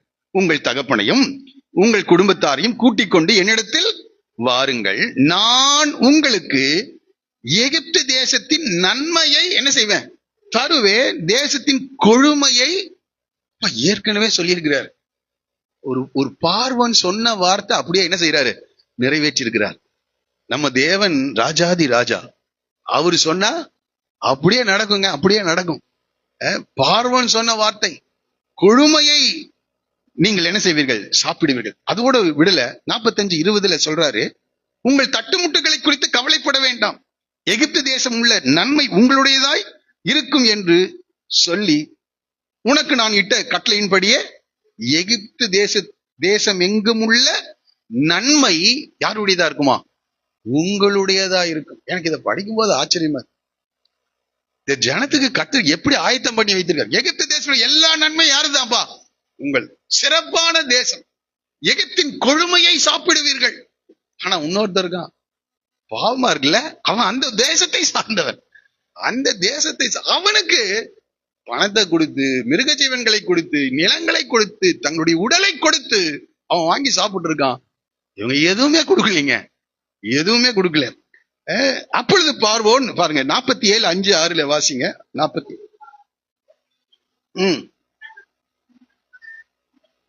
வந்திருக்கிறார்களே இருக்கிறதே,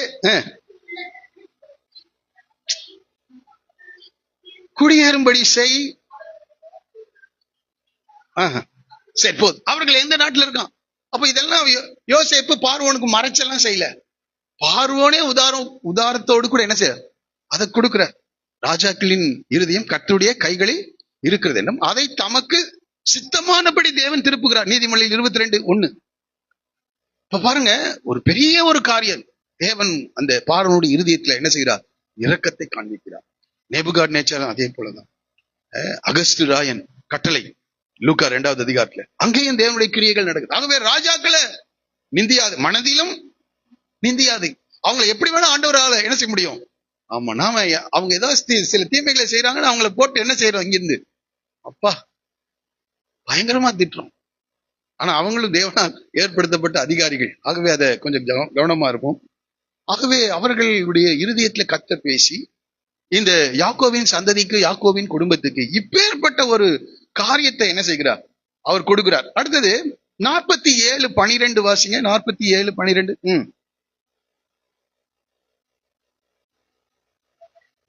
அனைவரையும் அவரவர் குடும்பத்திற்கு தக்கதா, ஏன்னா ஒரு ஆள் வீட்டுல 7 பிள்ளைகள் இருக்காங்க, இன்னொரு ஆள் வீட்டுல 2 பிள்ளைகள் தான் இருக்காங்க. இப்படி அவரவர் குடும்பத்திற்கு தக்கதாய் ஆகாரம் கொடுத்து ஆதரித்து வந்தான். ஏன் யோசேப்பு ஆதரித்தான் என்றால், யோசேப்பும் சொன்னார், பார்வோன் சொன்னாரு, பார்வோன் என்ன செஞ்சாரு, நிறைவேற்றினாரு. யோசேப்பு ஏன் அவளை ஆதரித்து வந்தான் என்றால் 45:10-11 வாசிங்க.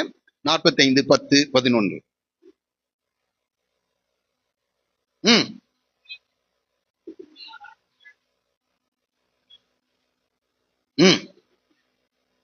வாசம் பண்ணி என் சமீபத்தில், யாரு, யோசேப்பு சொல்லி அனுப்புறார், அப்பாட்ட போய் சொல்லுங்க, நீங்க அங்க கஷ்டப்பட வேண்டாம், இன்னும் 5 வருடம் பஞ்சம் இருக்கும். ஆகவே நீரும் உம்முடைய பிள்ளைகளும் அவருடைய பிள்ளைகளும் உம்முடைய ஆடு மாடுகளோடும் உமக்கு உண்டாயிருக்கிற யாவற்றோடும் கோசேன் நாட்டிலே வாசம் பண்ணி என் சமீபத்தில் இருக்கலாம். உமக்கும் வாசிங்க.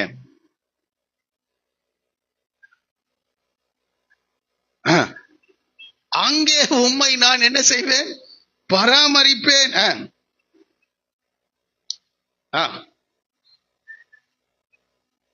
உம்முடைய குமாரனாகிய யோசேப்பு சொல்ல சொன்னான் என்று சொல்கிறார்.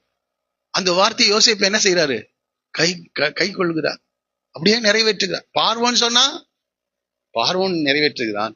யோசேப்பு சொன்னான், அதே போல அவருடைய குடும்பத்துக்கு தக்கதாக தானியங்களை கொடுத்து அவர்களை எல்லாரும் என்ன செய்யறாரு? ஆதரித்து வந்தான் என்று படிக்கிறோம். இப்ப கடைசியாவும் 27வது வசனத்திலையும் இதை படிக்கிறோம். வாசிக்கலாம். 27. குடியிருந்தார்கள். இப்ப பாருங்க, இந்த இடத்துல ரொம்ப அந்த நிலங்களை என்ன செய்தார்களாம்? கையாட்சி செய்து, கீழ்ப்படுத்தி என்று சொல்லப்படுது. அந்த வார்த்தைய அதை எப்படி மோசே எழுதுறாருன்னா, நிலங்களை கை ஆட்சி செய்துனா நிலங்களை கீழ்ப்படுத்தி வாசிக்கலாம். மிகவும் பழுகி பெருக்கினார். இது மோசே சும்மா எழுதல. ஆதியாகமம் 1ஆம் அதிகாரம் 28வது வசனத்துல ஆதாமுக்கு ஆண்டவர் சொன்ன ஒரு வார்த்தை வாசிக்கலாம்.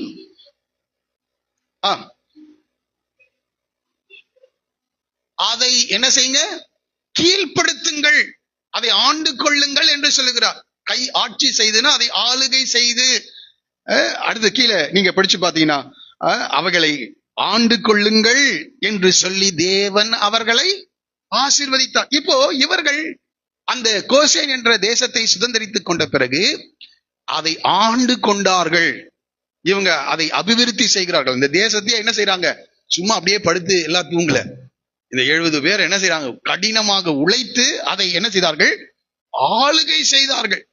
ஆளுகை செய்து அந்த அடுத்த சில ஆண்டுகள்ல அதை பெரிய நிலங்களில் இருந்து அந்த வரத்துக்களை எல்லாம் பெற்றுக்கொண்டு ஆடு மாடுகள் எல்லாம் அடுத்த வார்த்தை சொல்லப்பட்டிருக்கிறது, மிகவும் பழுகி பெருகினார்கள். இது ஆண்டவருடைய வாக்குத்தத்தம். அவர்களை ஆசீர்வதிக்கிறார் ஆண்டவர். அதுக்கு முன்பாக நீங்கள் அதை கீழ்ப்படுத்தி, கடைசியா சொல்லும்போது சகல ஜீவன்களையும் ஆண்டு கொள்ளுங்கள் என்று சொல்லி அவர்களை என்ன செய்தார்?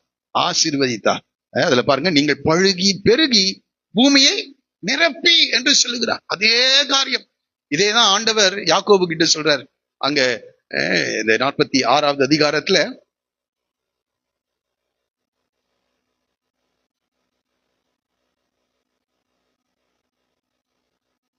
மூன்றாவது வசனத்தின் கடைசி பகுதி பாருங்க. அங்கே உன்னை பெரிய ஜாதியாக்குவேன் என்று சொல்லுகிறார். பெரிய ஜாதியாக்குவேன். இப்ப பாருங்க, அவர்கள் பழுகி பெருகுகிறார். எல்லா விதத்திலேயும் அவர்கள் என்ன செய்றாங்க? பழுகி பெருகுகிறார்கள் என்று நம்ம படிக்கிறோம். சரி, இருக்கட்டும். இப்போ நடுவுல வரப்போறோம். யாரு? இந்த ஆசாரியர்களை குறித்து கூட ஒரு வார்த்தை சொல்லிட்டு நம்ம கடைசியில நம்ம படிக்கலாம், வாசிக்கலாம். 22வது வசனம் பாருங்க. கொள்ளவில்லை, மானியமாக என்ன செய்யப்பட்டதான்?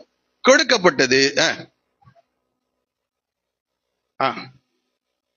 அவர்கள் ஜீவனம் பண்ணி வந்ததினாலும் அவர்கள் நிலங்களை என்ன செய்யல?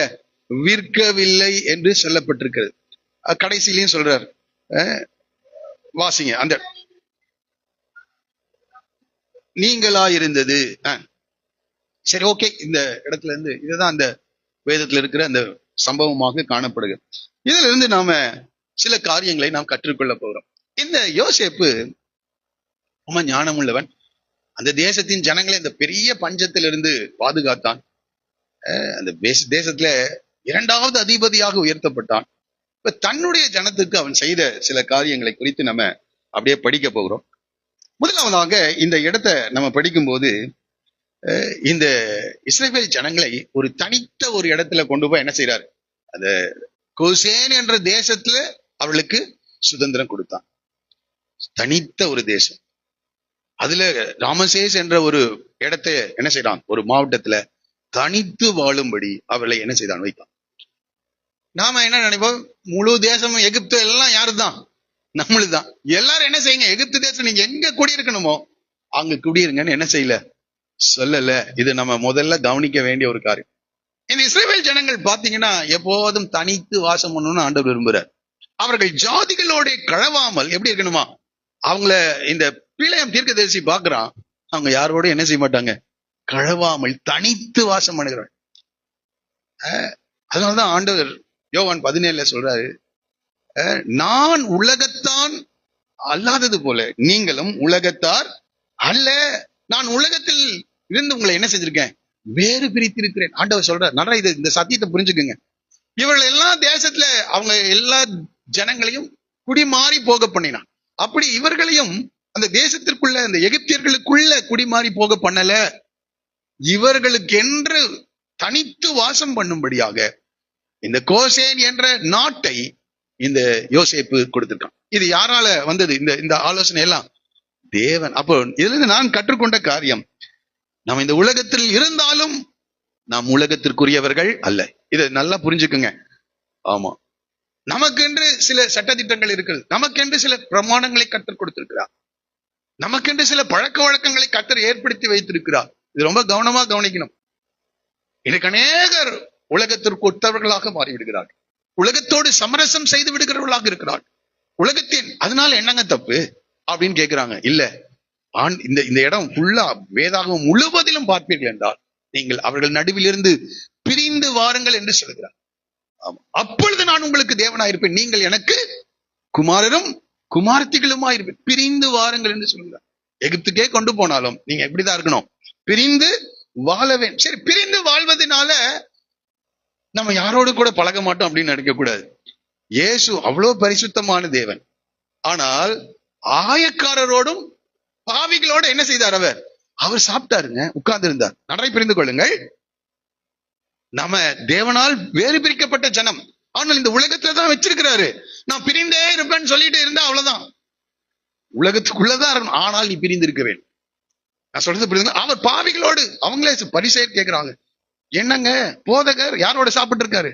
ஆயக்காரர்களோடும் பாவிகளோடும் உட்கார்ந்து என்ன செய்யறாரு? போஜனம் பண்ணுகிறார். நன்றாய் புரிந்து கொள்ளுங்கள். நீங்க படிக்கிற இடத்துல நீங்கள் தேவனுக்காக வேறு பிரிக்கப்பட்டவர்கள், ஆனா அவர்களோடு கூட எப்படி இருக்கணும்? நட்பாக இருக்கணும். வாசிங்க அதை இப்படி வசனத்திலேயே நான் சொல்றேன். யோவான் எழுதின சுவிசேஷம் 13வது அதிகாரம் 34, 35. யோவான் 13, 34, 35 வாசிக்கலாம்.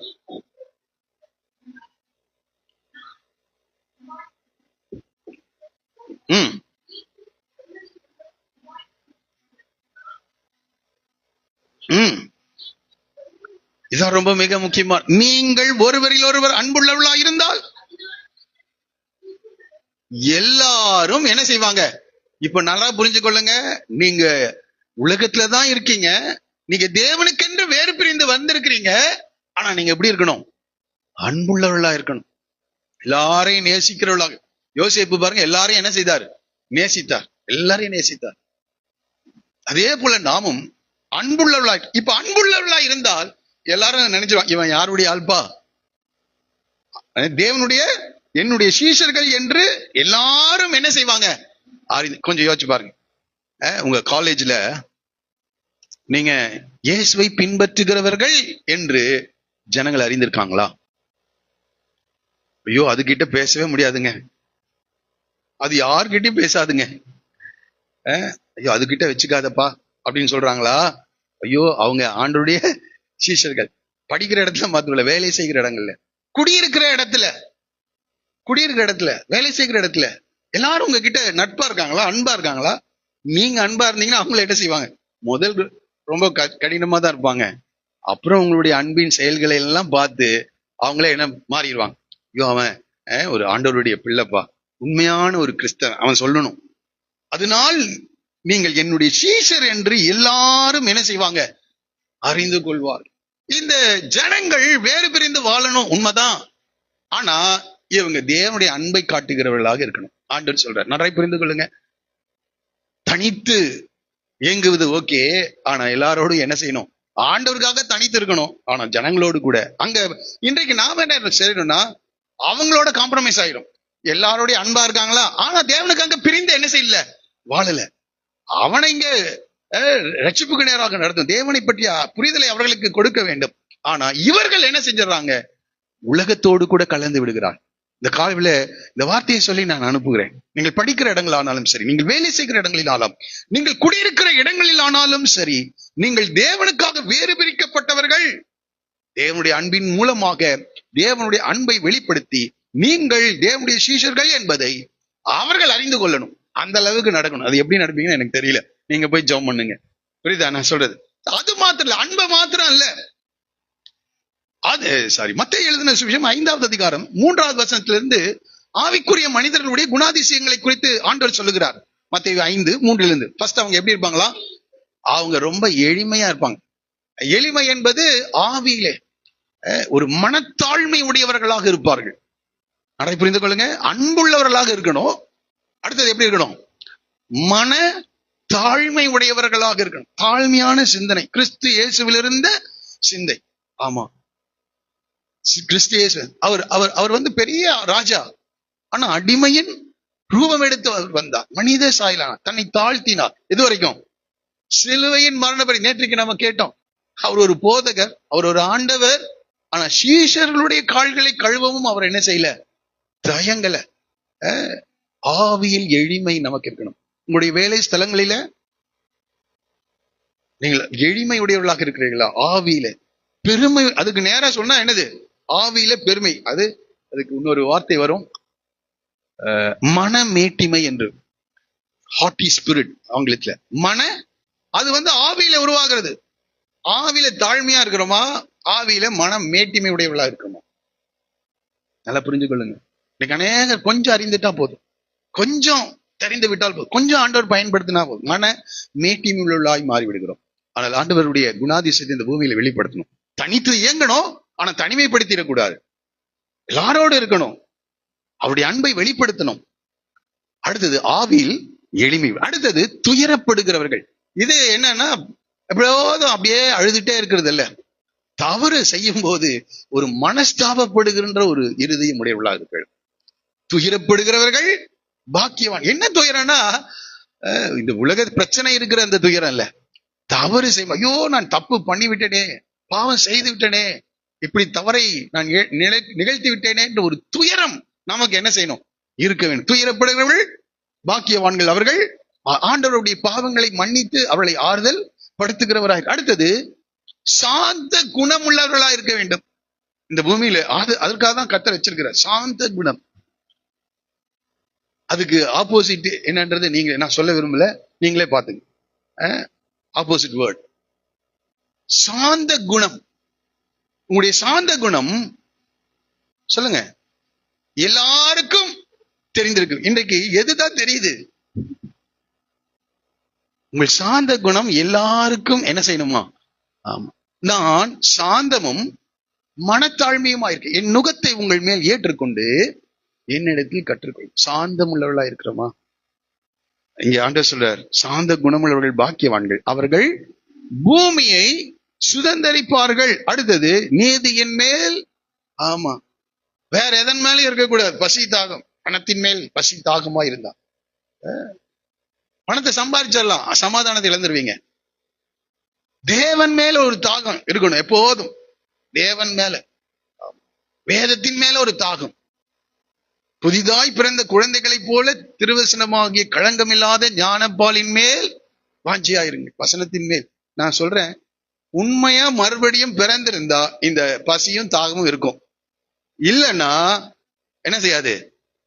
இருக்காது. இன்னைக்கு மறுபடியும் பிறக்காததுனால ஒரு மாசம் பைபிள் படிக்கலாம்னாலும் ஜெபம் பண்ணலாம்னா ஆலயத்துக்கு வரலனாலும் என்ன நடக்கிறது இல்லை, அவங்களுக்கு எந்த ஒரு உணர்வும் வரல. ஏன்னா மனம் திரும்பல. கொஞ்சம் யோசிச்சு பாருங்க, ஒரு குழந்தை 3 மணி நேரத்துல அதுக்கு ஃபீட் பண்ணலன்னா அது என்ன செய்யும்? அது அழுகும். ஏன்னா அதுக்கு என்ன வருது? பசி. அதுக்கு தாகம் ஏற்படுது. ஏன்னா அதுல ஜீவன் இருக்கிறது.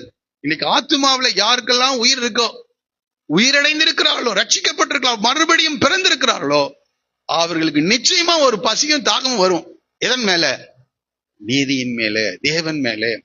மானானது நீரோடைகளை வாஞ்சித்து கதறுவது போல தேவனே என் ஆத்துமாவும் பேரில் தாகமா இருக்குது. இந்த தாகம் அநேகருக்கு ஏற்படலன்னா மறுபடியும் ஒப்பு கொடுத்துட்டு போங்க.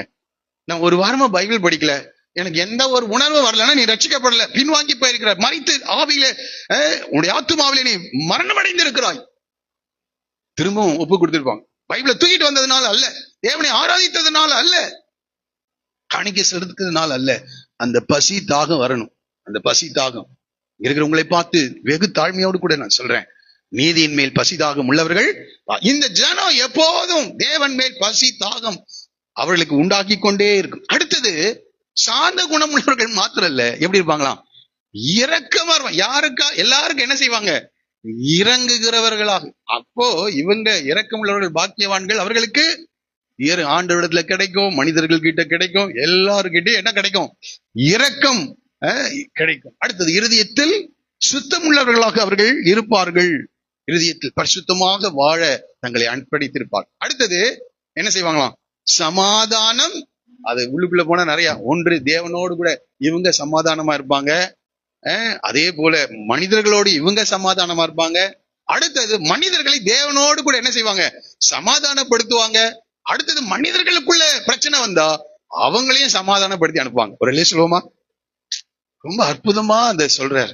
நீங்க தனித்து இருக்கணும்பா, எனக்காக நீங்க வாழணும், ஆனா சமுதாயத்தை விட்டு விலகி அல்ல, இருக்கிற எல்லா ஜனங்களோட அன்பா இருங்க, தாழ்மையா இருங்க, சாந்த குணம் உள்ளவளா இருங்க, இதுக்கு நடுவுல இருதய சுத்தம் உள்ளவளா பரிசுத்தம் உள்ளவளாக இருங்க, இரக்கம் உள்ளவர்களா இருங்க. இவங்களுக்கு மத்தியிலே என் மேல பசியும் தாகமுடையவர்களாக இருங்க அப்படின்னு என்ன செய்யறாரு? சொல்றாரு. அப்போ இந்த ஜனம் எங்க இருக்குதுங்க? கோசேன் என்ற தேசத்துல எப்படி இருக்காங்க? தனித்து வாசம் பண்ணணும். ஆனா அவர்கள் தேவனுடைய ஜனங்களாக தேவனுடைய கிரியைகளை வெளிப்படுத்த வேண்டியவர்களாக அவர்கள் என்ன செய்யறாங்க? காணும். இரண்டாவது இதுல இருந்து நம்ம கற்றுக்கொள்ளுகிற காரியம் என்னன்னா, இந்த யாக்கோபின் பிள்ளைகளை குறித்து யோசிச்சு பார்க்க, இந்த சொந்த தேசத்தில் இருக்கிற இந்த ஜனங்கள் எல்லாத்தையும் கொடுத்து என்ன செய்யறானுங்க? ஆகாரம் வாங்கிட்டு இருக்கிறானுங்க. ஆனா இந்த 70 பேர் குடும்பத்துக்கு எல்லாம் இலவசமாக என்ன செய்யுதுங்க? இது தேவனுடைய கிருபைக்கு நான் ஒப்பிடுகிறேன். எதை ஒப்பிடலாம்? தேவனுடைய கிருபைக்கு ஒப்பிடுகிறேன். சரி, இவங்க அவ்வளவு பெரிய பரிசுத்தவான்களா? யாரு? யாக்கோபின் அவ்வளவு பெரிய பரிசுத்தவான்களா? அப்படின்னா அவ்வளவு பெரிய பரிசுத்தவான்கள் எல்லாம் கிடையாதுங்க. இருக்கிறதுலே ஒன்னான, அதான் மோசே சொல்ல, இந்த ஜனங்கள் யாருங்க? வணங்கா கழுத்துள்ள ஜனங்கள். ஆனா இந்த ஜனத்துக்கு ஆண்டவருடைய கண்கள்ல என்ன கிடைத்திருக்கிறது? கிருபை கிடைத்திருக்கிறது. இவ்வளவு அக்கிரமம். இன்னைக்கு கூட அதை யோசிச்சு பார்த்தா ஆச்சரியமா இருக்கு. இவ்வளவு யார? யோசேப்பை பகைத்தாங்க, யோசேப்பை குழியில போட்டானுங்க, அப்பாவை ஏமாத்துனாங்க, ஒரு பெரிய துணியை கொண்டு வந்து ஆட்டை அடிச்சு ரத்தத்தை தெளித்து என்ன செய்யறானுங்க? கொண்டு வந்து ஏமாத்துறானுங்க. துன்மார்க்கமான வாழ்க்கை வாழ்றாங்க. யூதாவுடைய வாழ்க்கை நமக்கு தெரியும். ஒவ்வொரு நபரும் எப்படிதான் இருக்கான்? பயங்கரமான துன்மார்க்கமான வாழ்க்கை. ஆனா எனக்கு இதை படித்த போது ரொம்ப நான் உணர்ச்சி வசப்பட்டது என்னன்னா, ஆபிரகாம தேவன் தெரிந்து கொண்டாருங்க. ஊர் என்ற கல்தேர்படத்துல விக்கிரகங்களை அவன் என்ன செய்து கொண்டிருந்தான்? ஆராதித்துக் கொண்டிருந்தான். மகிமையின் தேவன் அவனுக்கு வெளிப்பட்டாரு. விக்கிரகம் எல்லாம் தூக்கி போட்டுட்டு நான் காண்பிக்கும் தேசத்துக்கு போன்னு சொன்ன உடனே என்ன செஞ்சுட்டான்? எதுவுமே யோசிக்கல. தான் போகும் இடம் இன்னதென்று அறியாமல் என்ன செஞ்சுட்டான்? புறப்பட்டு வந்தான். அவன் தேவனை விசுவாசித்தான். நீதிமானாக என்ன செஞ்சுட்டான்? மாறிட்டான். சில பிரச்சனைகள் வரும், அதெல்லாம் பார்த்துட்டு அவன் விழுந்துட்டான் போயிட்டான் நினைக்காதீங்க. யார் வாழ்க்கையில விழாம எழுந்திருக்காங்க? பேதுரு குறித்த நேற்றுக்கெல்லாம் நம்ம கேட்டோம். எப்படி முடிக்கிறோம் அதான் ரொம்ப மிக முக்கியம். ஒரு சொல்லுவோமா? ஆபிரகாம் ரொம்ப அற்புதமா முடிக்கிறாரு தன்னுடைய ஆவிக்குரிய ஜீவியத்தை. சில தவறுகள் வருது, அந்த தவறுகள் இருந்து கற்றுக்கொண்டு தேவன் என்ன செய்கிறார்? அவனை எழுப்புகிறார். நீதிமான் 7 முறை விழுந்தாலும் அவன் என்ன செய்வான்? எழுந்திருப்பான். தேவன் அவனை எழுப்புகிறார். எனக்கு அது படிக்கும்போது ரொம்ப ஆச்சரியமா, தேவனுடைய எல்லா கட்டளைகளுக்கும் கீழ்ப்படிந்தான். ஒரு நாள் ஒரு பெரிய டெஸ்ட் வைக்கிறார். சொந்த குமாரனை நான் காண்பிக்கிற அந்த மோரியா மலையில கொண்டு போய் என்ன செய்கிறார்? பலியிடு என்று சொல்கிறார். எல்லா கட்டளைகளுக்கும் அவன் என்ன செய்யறான்? கீழ்ப்படுகிறான். அங்க போய் பலியிடுகிறான். அப்ப சொல்றாரு, உன் சந்ததியை நான் என்ன செய்வேன்? ஆசீர்வதிப்பேன். அதை மிகவும் என்ன செய்வேன்? பெருக பண்ணுவேன் என்று சொல்லுகிறார். அதை நான் யோசித்து பார்க்கிறேன். ஒரு நீதிமான்க அவன் சந்ததியை கர்த்தர் என்ன செய்கிறார்? ஆசீர்வதிக்கிறார். எங்க போனாலும் அந்த சந்ததிக்கு ஒரு சிறப்பான சுதந்திரம், ஒரு சிறப்பான சுதந்திரம் இல்ல. நான் பார்த்து வைத்த தேசம், பாலும் தேனும் ஓடுகிற சிங்காரமான தேசம். ஒரு சொல்லுவோமா? நீதிமானா வாழ்ந்துருங்க, நீதிமானா வாழ்ந்துருங்க. தேவன் நீதிமான் சந்ததியோட இருக்கிறார். தேவன் நீதிமான். அவன் எப்படி இருக்கான்?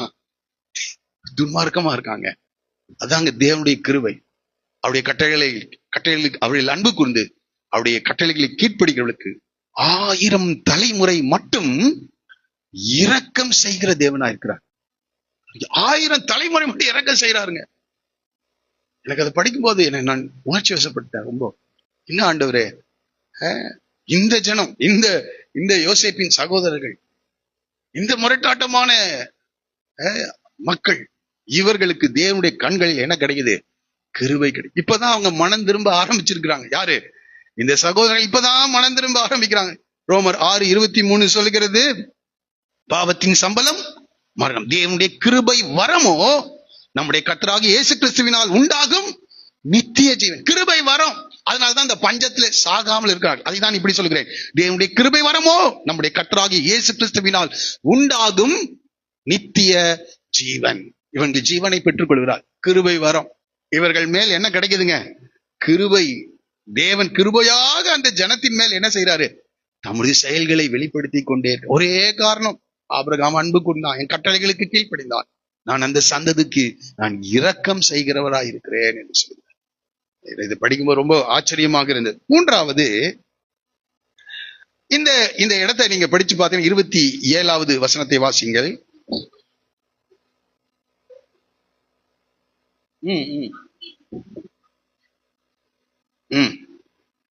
மிகவும் பழுகி என்ன செய்தார்களாம்? பெருகினார்கள். உன்னை நான் பெரிய ஜாதியாக்குவேன். ஆபிரகாமை பார்த்து சொல்றார், நான் என்ன செய்வேன்? பெரிய ஜாதியாக்குவேன். ஏன்னா தேசத்தை விட்டு வந்தான், ஒரு தேசத்தை கொடுத்தாரு. இனத்தை விட்டு வந்தான், அவனையே ஒரு இனமாக உருவாக்க, ஒரு ஜாதியாக அவனை உருவாக்குறான். அவன் ஒரு இனத்தை விட்டுட்டு வந்தாங்க. இந்த காலவெளியில ஆண்டவருக்காக எதையாவது விடணும் அப்படின்னு வேதம் சொல்லுதுன்னா அதை விட தயங்காதிருங்கள். நீங்க அநேகர் இதை எப்படிங்க விடுறது? நீங்க அதை விட்டீங்கன்னா தான் தேவன் உங்களை ஆசீர்வதிக்க முடியும். தேசத்தை விட்டான், தகப்பன் அவனையே ஒரு தகப்பனாக என்ன செஞ்சிட்டாரு? திரளான ஜாதிகளுக்கு தகப்பனாக மாத்திட்டார். இன்னைக்கு அநேகர் விட முடியல. அநேக காரியங்கள் வசனம் சொல்லுது, வசனத்தை அறிந்திருக்கிறோம். தேவனுக்காக விட்டேன். அவரை அறிகிற அறிவின் மேன்மைக்கா எல்லாவற்றையும் எனக்கு லாபமாயிருந்தவர்கள் எல்லாம் நஷ்டமாக எண்ணுகிறேன், என் மேன்மைகள் எல்லாம் விட்டுவிட்டேன் என்று சொல்லுகிறார். இங்கே அவள் கைகளின் கிரியைகளை கர்த்தர் என்ன செய்கிறார்? ஆசீர்வதிக்கிறார். அவருடைய கைகளில் நாம கடினமா உழைக்கலாம், ஆனா தேவன் தான் அதை வாய்க்க செய்யணும். நீங்க படிக்கலாம், நீங்க வேலை செய்யலாம், பல காரியங்களை நீங்க ஆண்டவர் வாய்க்க செய்யலன்னா அங்க ஒண்ணுமே நடக்காது. மோசே ஒரு அழகான ஒரு ஜெபத்தை செய்யறாரு. 90ஆம் சங்கீதம் 17வது வசனத்துல 90:17, எங்கள் தேவனாகிய ஆண்டவரின் பிரியம் எங்கள் மேல் இருப்பதாக, எங்கள் கைகளின் கிரியையை எங்களிடத்தில் உறுதிப்படுத்தும். ஆம், எங்கள் கைகளின் கிரியையை எங்களிடத்தில் உறுதிப்படுத்தியறலும். அவர் சொல்றாரு, அந்த எங்கள் கைகளின், நாம் என்னதான் சொல்லுவோம்? ஆண்டவரே, நான் கையிட்டு செய்கிற சகல காரியங்களையும் நீர் என்ன செய்யும்? ஆசீர்வாதியும். ஆனா அவர் அதை சொல்றதுக்கு முன்னாடி சொல்றாரு, எங்கள் தேவனாகிய ஆண்டவரின் பிரியம் எங்கள் மேல் இருப்பதா. ஆண்டவருடைய பிரியம் உங்கள் மேல் இருந்தால் மாத்திரமே நீங்கள் பழகி பெருக முடியும். நீங்கள் கையிட்டு செய்கிற சகல ஆசீர்வாதத்தை காரியங்களையும் தேவன் வாய்க்க செய்ய முடியும். அவர் சொல்றாரு, உங்களுடைய பிரியம் எங்கள் மேல், எங்கள் ஆண்டவரின் பிரியம் எங்கள் மேல். சரி, ஆண்டவரின் பிரியம் எங்கள் மேல் இருப்பதாக எப்ப சொல்லலாம்னா, அவருக்கு எதிராக செயல்பட்டுட்டு அல்ல, அவருக்கு பிரியமானதை செய்து விட்டுட்டு, ஆண்டவரே இதெல்லாம் உங்களுக்கு பிரியம்னு வேதம் சொல்லுது, நான் இதெல்லாத்தையும் என்ன செஞ்சிருக்கேன். அப்புறம் ஜெபம் பண்ணணும், எங்கள் ஆண்டவரின் பிரியம் எங்கள் மேல் இருப்பதா. இந்த காலையில் ஆண்டு நம்மோடு கூட பேசுறார். நாம எதிரான காரியங்கள் எல்லாம் செஞ்சா அவரு எதிராக மாறிடுவார். உத்தமனுக்கு அவர் உத்தமனா இருப்பாரு, புனிதனுக்கு அவர் புனிதனா இருப்பாரு, மாறுபடுகிறவனுக்கு அவர் மாறுபடுகிறவர். நாம அவருக்கு பிரியமானதை செய்தால் அவருடைய பிரியம் நம்மேல் இருக்கும். இப்ப தைரியமா ஜெபம் பண்ணலாம்.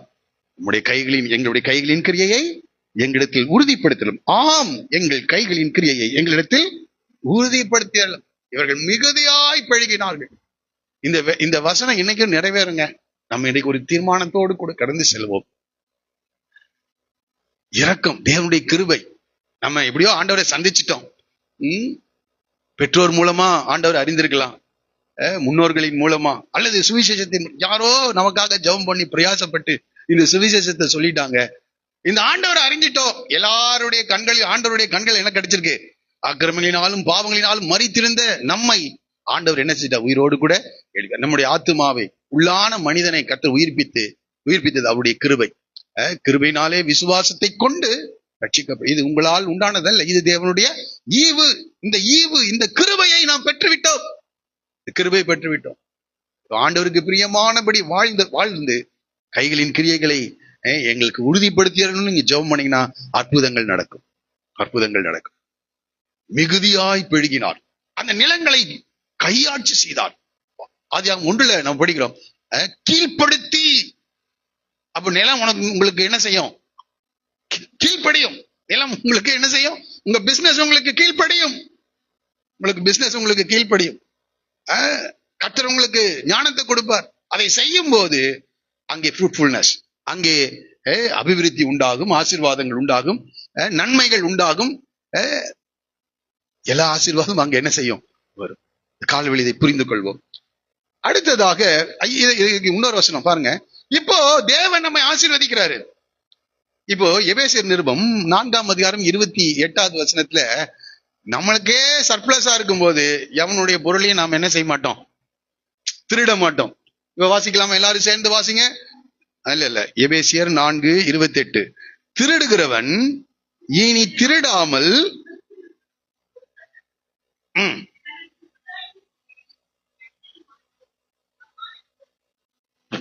இப்போ இவனுக்கு சர்ப்ளஸா இருக்கு. இவன் யாருடைய பொருளையும் என்ன செய்ய வேண்டியதில்லை? திருட வேண்டியதில்லை. இப்ப என்ன செய்ய? திருடாமல் குறைச்சல் உள்ளவனுக்கு கொடுக்கத்தக்கதாக. அதான் சொல்றாரு, டே இந்த வசனத்தின்படி செய்தா நீ கடன் வாங்க மாட்ட, நீ என்ன செய்வ? கடன் கொடுப்பாய். எவ்வளவு பேருக்கு ஆசை? கடன் எல்லாருக்கும் என்ன செய்யணும்? அதான் பாருங்க, இந்த இஸ்ரவேல் ஜனங்கள் ஆபிரகாமை நிமித்து ஆசீர்வதிக்கப்பட்டதுனால அவன் தான் முதல்ல பேங்கே உருவாக்குனானா.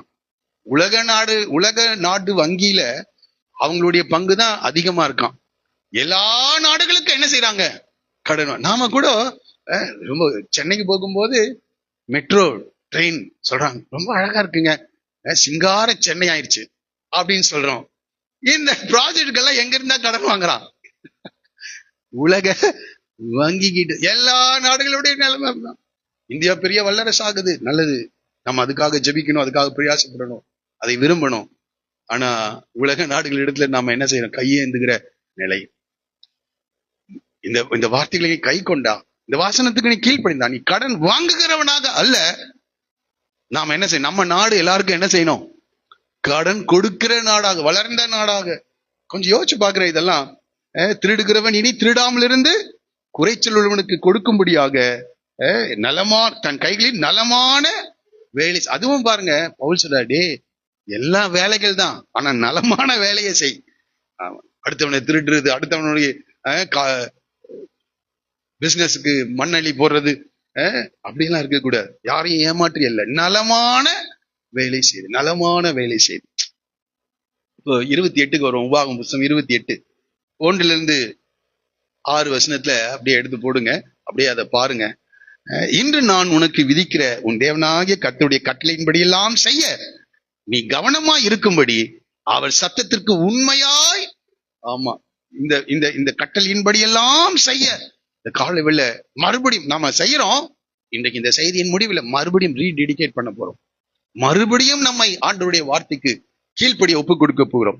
கட்டளையின்படி எல்லாம் செய்ய நீ கவனமா இருக்கும்படி அவர் சத்தத்துக்கு உண்மையாய், ஆமா அதான் சொல்ற, உண்மையாய் செவி. அப்படின்னா காதுள்ளவன் கேட்க கடவன்றார். ஏங்க இங்க இருக்க எல்லாருக்கும் என்ன இருக்கு? காது இருக்கா இல்லையா? இப்ப காதுள்ளவன் கேட்க கடவன் என்னது? இங்க காது தாங்க இருக்கு, ஆனா எங்க போகல, உள்ளுக்குள்ள போல. அது எங்கேயோ இருக்குது சிந்தை. எங்க எல்லாரும் இங்கதான் இருக்கீங்களா? நான் சொல்றதை கேட்கிறீங்களா? வசனத்தை கேட்கிறீங்களா? காதுள்ளவன் கேட்க கடன் உண்மையாய் செவி கொடுப்பாயானால் உன் தேவனாகிய கர்த்தர் பூமியில் உள்ள சகல ஜாதிகளிலும் உன்னை மேன்மை. இப்ப பாருங்க, எகிப்து தேசம் அந்த இடத்துல மேன்மையா வைக்கிறார். அவங்கள சிறப்பான சுதந்திரத்தை கொடுக்கிறார். கோசேந்து நாட்டை ஆண்டவர் என்ன செய்யறாரு? அவங்களுக்கு கொடுக்க. அதுல சிறப்பான ஊர் எது? ராமசேஸ். அதை அதை சொல்ற, தேவனாகிய கர்த்தர் பூமியில் உள்ள சகல ஜாதிகளிலும் உன்னை மேன்மையாக வைப்பார். நீ உன் தேவனாகிய கர்த்தரின் சத்தத்துக்கு செவி கொடுக்கும் போது இப்பொழுது சொல்லப்படும் ஆசீர்வாதங்கள் எல்லாம் உன்மேல் வந்து உனக்கு வழிக்கும். Right, okay. என்னன்னு? நீ பட்டணத்திலும், எல்லாரும் சேர்ந்து படிக்கலாமா?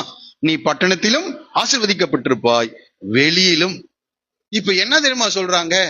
ஏங்க, கோயம்புத்தூர்ல இருக்கிறதுனால நீங்க எல்லாம் எப்படி இருக்கீங்க?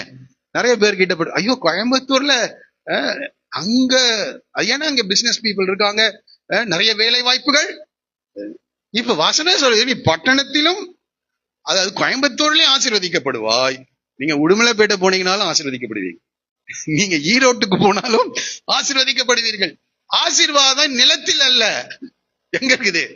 தேவனிடத்தில். ஆசீர்வதிக்கிறவர் கூட இருக்கிறார். இங்க யோசிச்சு பாருங்க, இந்த யாக்கோபு அவங்க அப்பா வீட்டுல இருக்கும் போது ஆசீர்வாதமா தான் இருந்தார். அவங்க அப்பா வீட்டுல என்ன இருந்தது? கானான் தேசத்துல ஆசீர்வாதம். லாபான் வீட்டுக்கு போற, லாபான் வீட்டுக்கு போனா லாபான் வீட்டுல என்ன செய்யறார் ஆண்டவர்? ஆசீர்வாதம். நான் வரும் யோசேப்பு, சாரி, யாக்கோபு அங்க வர்றதுக்கு முன்னாடி அவருடைய ஆடு மாடுகள் எப்படி இருந்தது? கொஞ்சமா. ஆனா யாக்கோபு அங்க போனானா, யாக்கோபோடு கூட கர்த்தர் இருக்கிறாரு. லாபான் வீட்டை என்ன செஞ்சாரு? ஆசீர்வதி. போத்திபார் அதை உணர்கிறான். யோசேப்பு வர்றதுக்கு முன்னாடி இருந்த நிலைக்கும் யோசேப்பு வந்த பிறகு இருக்கிற நிலை, சிறைச்சாலையில் இருக்கிற பிரச்சனைகள் எல்லாம் மாறுது யோசேப்பினால. இப்ப எகிப்து தேசத்துக்கு அதிபதியாய் மாறுகிறான். எகிப்து தேசத்துல தேவனுடைய கிரியைகள் நடக்குது. இப்போ நிலத்தில் அல்ல, பிசினஸ்ல இல்ல, காரியங்கள் எல்லாத்துலயும் அல்ல, எதுலதான் இருக்குது? தேவன். அது என்ன பிசினஸ் செஞ்சாலும் சரி, அது சாதாரண காரியங்கள் செய்தாலும் சரி, தேவன் அதை ஆசீர்வதிக்க முடியும். சாதாரண நிலையில நீங்கள் போய் ஒரு வேலையில சேர்ந்தாலும் சரி, அங்கிருந்து வெளியே வரும்போது நம்பர் 2 என்ன செய்யணும்? வந்து நீங்க ஒரு புது பிசினஸ் ஆரம்பிக்கணும். எங்கங்க யாருமே ஆமேன்னு சொல்ல மாட்டேன். இதெல்லாம் விசுவாசிக்க முடியுங்களாங்க அப்படின்னு நினைக்கிறீங்களா? தேவனாலும் முடியும். இந்த வசனத்துக்கு எல்லாம் நீ செவி கொடுப்பா என்றால், நீ பட்டணத்திலும் வெளியிலும் உன் கற்பத்தின் கனியும், அடுத்தது பாருங்க, நிலத்தின் கனி, கற்பத்தின் கனியும் ஆசீர்வதிக்கப்பட்டிருக்குமாம், நிலத்தின் கனியும் ஆசீர்வதிக்கப்பட்டிருக்கும்.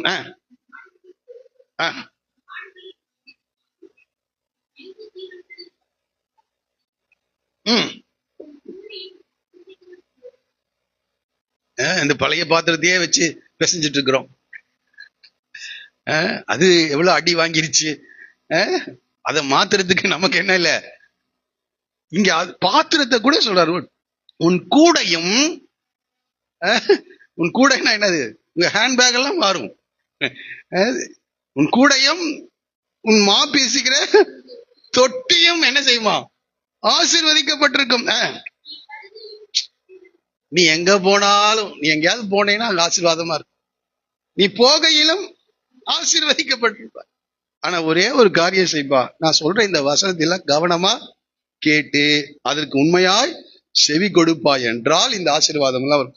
அப்படி இல்லைன்னா என்ன வரும்ன்றத பிற்பகுதியில சொல்லப்பட்டிருக்கிறது, அதை நீங்கள் படித்துக் கொள்ளுங்கள். சரி, இதுக்கெல்லாம் காரணம் என்னங்க? இதுக்கெல்லாம் காரணம் என்ன? இந்த இஸ்ரவேல் அல்லது இந்த யாக்கோபினுடைய பிள்ளைகள் ரொம்ப மோசமானவங்க. தேவனுடைய கிருபை அவர்களுக்கு இந்த நன்மைகளை என்ன செய்திருக்கிறது?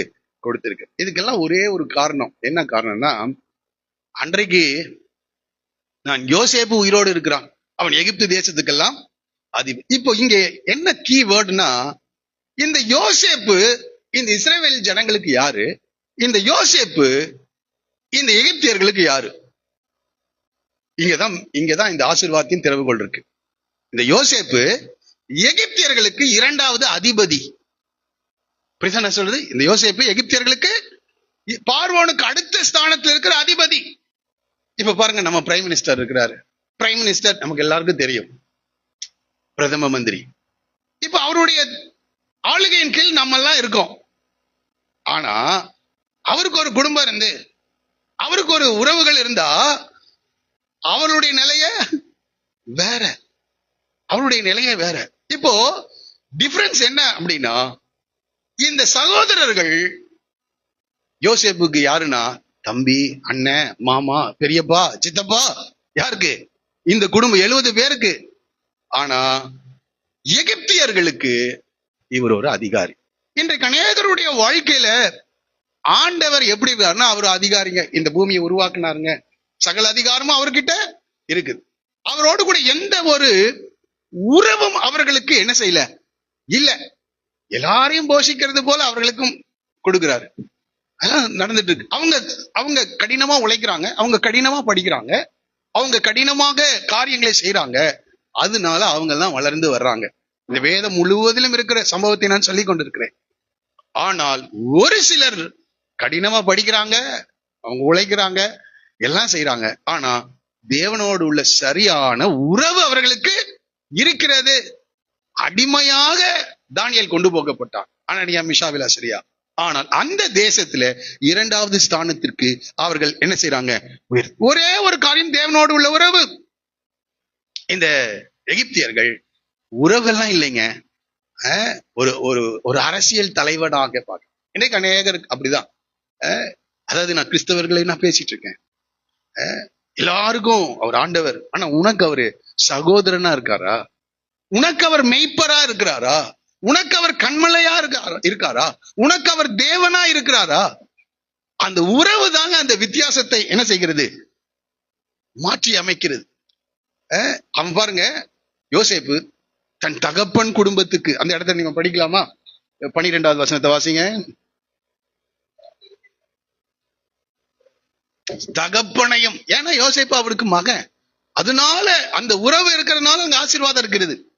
தன் சகோதரரையும் தன் தகப்பனுடைய குடும்பத்தார் அனைவரையும் அவர்கள் குடும்பத்திற்கு தக்கதாக ஆகாரம் கொடுத்து ஆதரி. ஒரே ஒரு காரியம், உறவு. உறவு. இன்னைக்கு அநேகர் உறவே இல்லை, எங்கெங்க ஆதரிக்கிறது? இன்னைக்கு எப்படின்னா, அதிபதியா இருக்கிறது யோசிப்பு, அதிபதியா இருந்து மற்றவர்களுக்கு எப்படி செயல்பட்டானோ, இன்றைக்கு அப்படிதான் அநேகருடைய வாழ்க்கை நடந்துட்டு இருக்கு. இந்த காலையில் இந்த செய்தியை கேட்கிறவங்களை பார்த்து நான் சொல்லுகிறேன், இந்த இயேசுவோடு கூட உள்ள உறவு எப்படி இருக்கிறது? இந்த இயேசுவோடு உள்ள உறவு, உண்மையா உறவு இருக்கா? பர்சனல் ரிலேஷன்ஷிப்பை பத்தி பேசிட்டு இருக்கேன், தேவனை பற்றி அறிகிறதை அல்ல, தேவனோடு உள்ள உறவை பற்றி பேசுங்க. இவர் யாருங்க? இவர் இயேசு. ஒரு வசனத்தை வாசிக்கலாம். கொலோசியர் எழுதின நிருபம் 1வது அதிகாரம் 15 நான் வாசிக்கிறேன், கவனிங்க. கொலோசியர் 1:15. அவர் அதரிசனமான தேவனுடைய தற்சுரூபம். தேவனை யாரும் பார்க்க முடியாது, வசனம் சொல்லுது. அதரிசனமான, காணக்கூடாத தேவனுடைய தற்சுரூபமும் சர்வ சிருஷ்டிக்கும் முந்தின பெருமானவர். ஏனென்றால் அவருக்குள் சகலமும் சிருஷ்டிக்கப்பட்டது, பரலோகத்தில் உள்ளவைகளும் பூலோகத்தில் உள்ளவைகளும் ஆகிய காணப்படுகிறவைகளும் காணப்படாதவைகளும் ஆகிய சகல வஸ்துக்களும், சிங்காசனங்களானாலும் கர்த்தத்துவங்களானாலும் துரைத்தனங்களானாலும் அதிகாரங்களானாலும் சகலமும் அவரை கொண்டும் அவருக்கென்றும் சிருஷ்டிக்கப்பட்டது. அவர் எல்லாவற்றிற்கும் முந்தினவர், எல்லாம் அவருக்குள் நிலைத்திருக்கிறது. இந்த ஆண்டவரோடு கூட உள்ள உறவை பற்றி நான் பேசுகிறேன். யோசேப்பு உயிரோடு கூட இருக்காங்க. அவர் எப்படி இருக்கான்? எகிப்துக்கு அதிபதியாக இருக்கிறார். ஆண்டவர் மரித்தாருங்க, ஆனா உயிரோடு கூட என்ன செய்ய, 3வது நாள் எழும்பி பிதாவின் வலது பாரிசத்தில் இருக்கிறார். அவர் தேவனுடைய தற்சொரூபமாய் இருக்கிறார். சகல அதிகாரமும் அவருக்கு கொடுக்கப்பட்டிருக்கிறது. இந்த பூமியில் இருக்க எல்லா காரியங்களையும் அவர் தான் ஆட்சி செஞ்சுட்டு இருக்கிறார். இந்த தேவனோடு கூட, இந்த ஆண்டவரோடு கூட உள்ள உறவு தான் ஒரு மனிதனுடைய வாழ்க்கையில மாற்றி அமைக்கிறது. இதே காரியம் ஆதியாகமம் புத்தகத்துல காயின் இருக்கான், அவனுடைய சந்ததி இருக்கிறது. ஆனால் ஆபேல் வேற, தேவனோடு உள்ள உறவுல இருக்கான். சேத்துடைய சந்ததி தேவனோடு உள்ள உறவுல இருந்தாங்க. நோவா தேவனுடைய உறவுல இருந்தான். ஆனால் இன்னொரு கூட்டம் இருக்கிறது, அது பெரும்பான்மையினருடைய கூட்டம். அது தேவனோடு கூட உறவுல இல்ல, அவர்கள் அழிக்கப்படுகிறார். ஆபிரகாமும் லோத்தும் ஒன்றாய் அவர்கள் கானான் தேசத்துக்கு வந்தார்கள். ஆபிரகாம் தேவனோடு உள்ள உறவில் இருந்தான். லோத்து உறவில் இருக்கிறது போல ஒரு தோற்றம் இருக்கிறது, ஆனால் என்ன இல்ல, உறவுல இல்ல. எல்லாவற்றையும் இழந்துட்டாங்க. அந்த சந்ததியை தேவன் ஆசீர்வதிக்க முடியல. காலையில் உறவு இருக்கா? ஒரே தேசம் குடி மாறி போக பண்ணினான். இன்னொரு ஜனத்துக்கு சிறப்பான சுதந்திரத்தை யோசித்து கொடுக்கின்றான். காரணம் உறவு. எனக்கு அநேகருடைய வாழ்க்கையில உறவு எப்படி இருக்கு, கொஞ்சம் அதை கவனிங்க. இன்னைக்கு நீங்க போங்க, அந்த உறவுக்குள்ள வாங்க. அதுக்கு என்ன செய்வீங்கன்னு எனக்கு தெரியாது.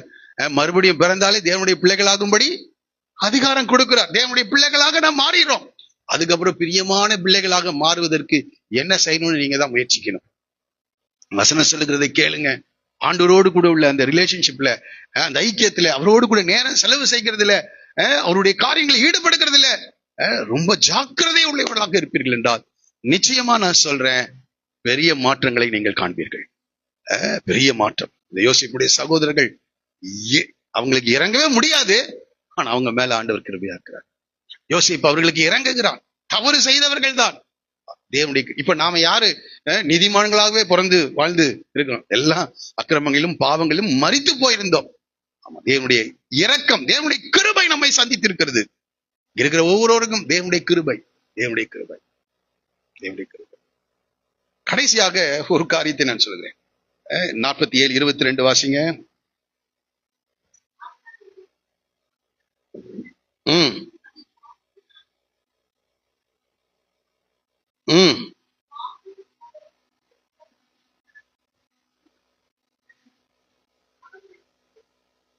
26வது வசனம்.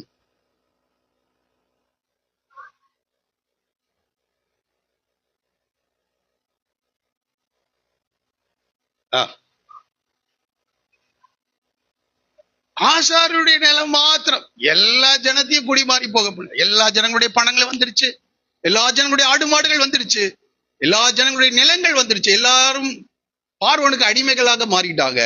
ஆசாரியர்கள் மட்டும் என்ன செய்யல? அடிமைகளாக மாறல. ஆசாரி அவன் சரியா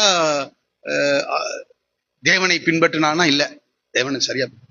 ஆனா இந்த பார்வோனுக்கு அவன் ஆசாரிய வேலை செய்தான். அவனுடைய விக்கிரக வழிபாடுகளுக்கு அவன் என்ன செய்தான்? உதவி செய்தான். ஆகவே அந்த ஆசாரியர்களிடத்துல வரி வாங்கல, அவங்க நிலங்களை எல்லாம் என்ன செஞ்சிட்டாரு? அவங்களுக்கு கொடுத்துட்டாரு. எனக்கு இதை யோசிச்ச போது ஆண்டவர் எனக்கு சொன்னதுன்னா, இந்த இஸ்ரவேல் ஜனங்களை தேவன் எப்படி தெரிந்தெடுத்திருக்கிறார் வாசிக்கலாம். யாத்ராகமத்தின் புஸ்தகம் 19ஆம் அதிகாரம் 6வது வசனம். யாத்ராகமம் 19:6. நீங்கள் எனக்கு ஆசாரிய ராஜ்யமும் இருப்பீர்கள். இந்த இஸ்ரவேல் ஜனங்கள் ஆண்டவருக்கு யாருங்க? ஆசாரிய ராஜ்யம். பார்வோனுக்கு ஆசாரியன் அந்த ஆசாரியர்கள். அவங்க கிட்ட இருந்து அவன் என்ன செய்யல? ஒன்னும் வாங்கல. அதுக்கு பதிலாக அவர்களுக்கு என்ன செய்யறான்? அவன் கொடுக்குறான். அவர்களுக்கு கொடுத்துட்டே இருக்கான். பஞ்சமுடைய 7 வருஷம் என்ன செய்யறான்? கொடுக்குறான். அவங்க நிலங்களை கொடுக்கல, அவங்க வேற எதுவும் செய்யல. ஆண்டவருக்கு ஆசாரியர்களாக இருந்தார்கள். ஆசாரி பார்வோனுக்கு ஆசாரியர்கள்.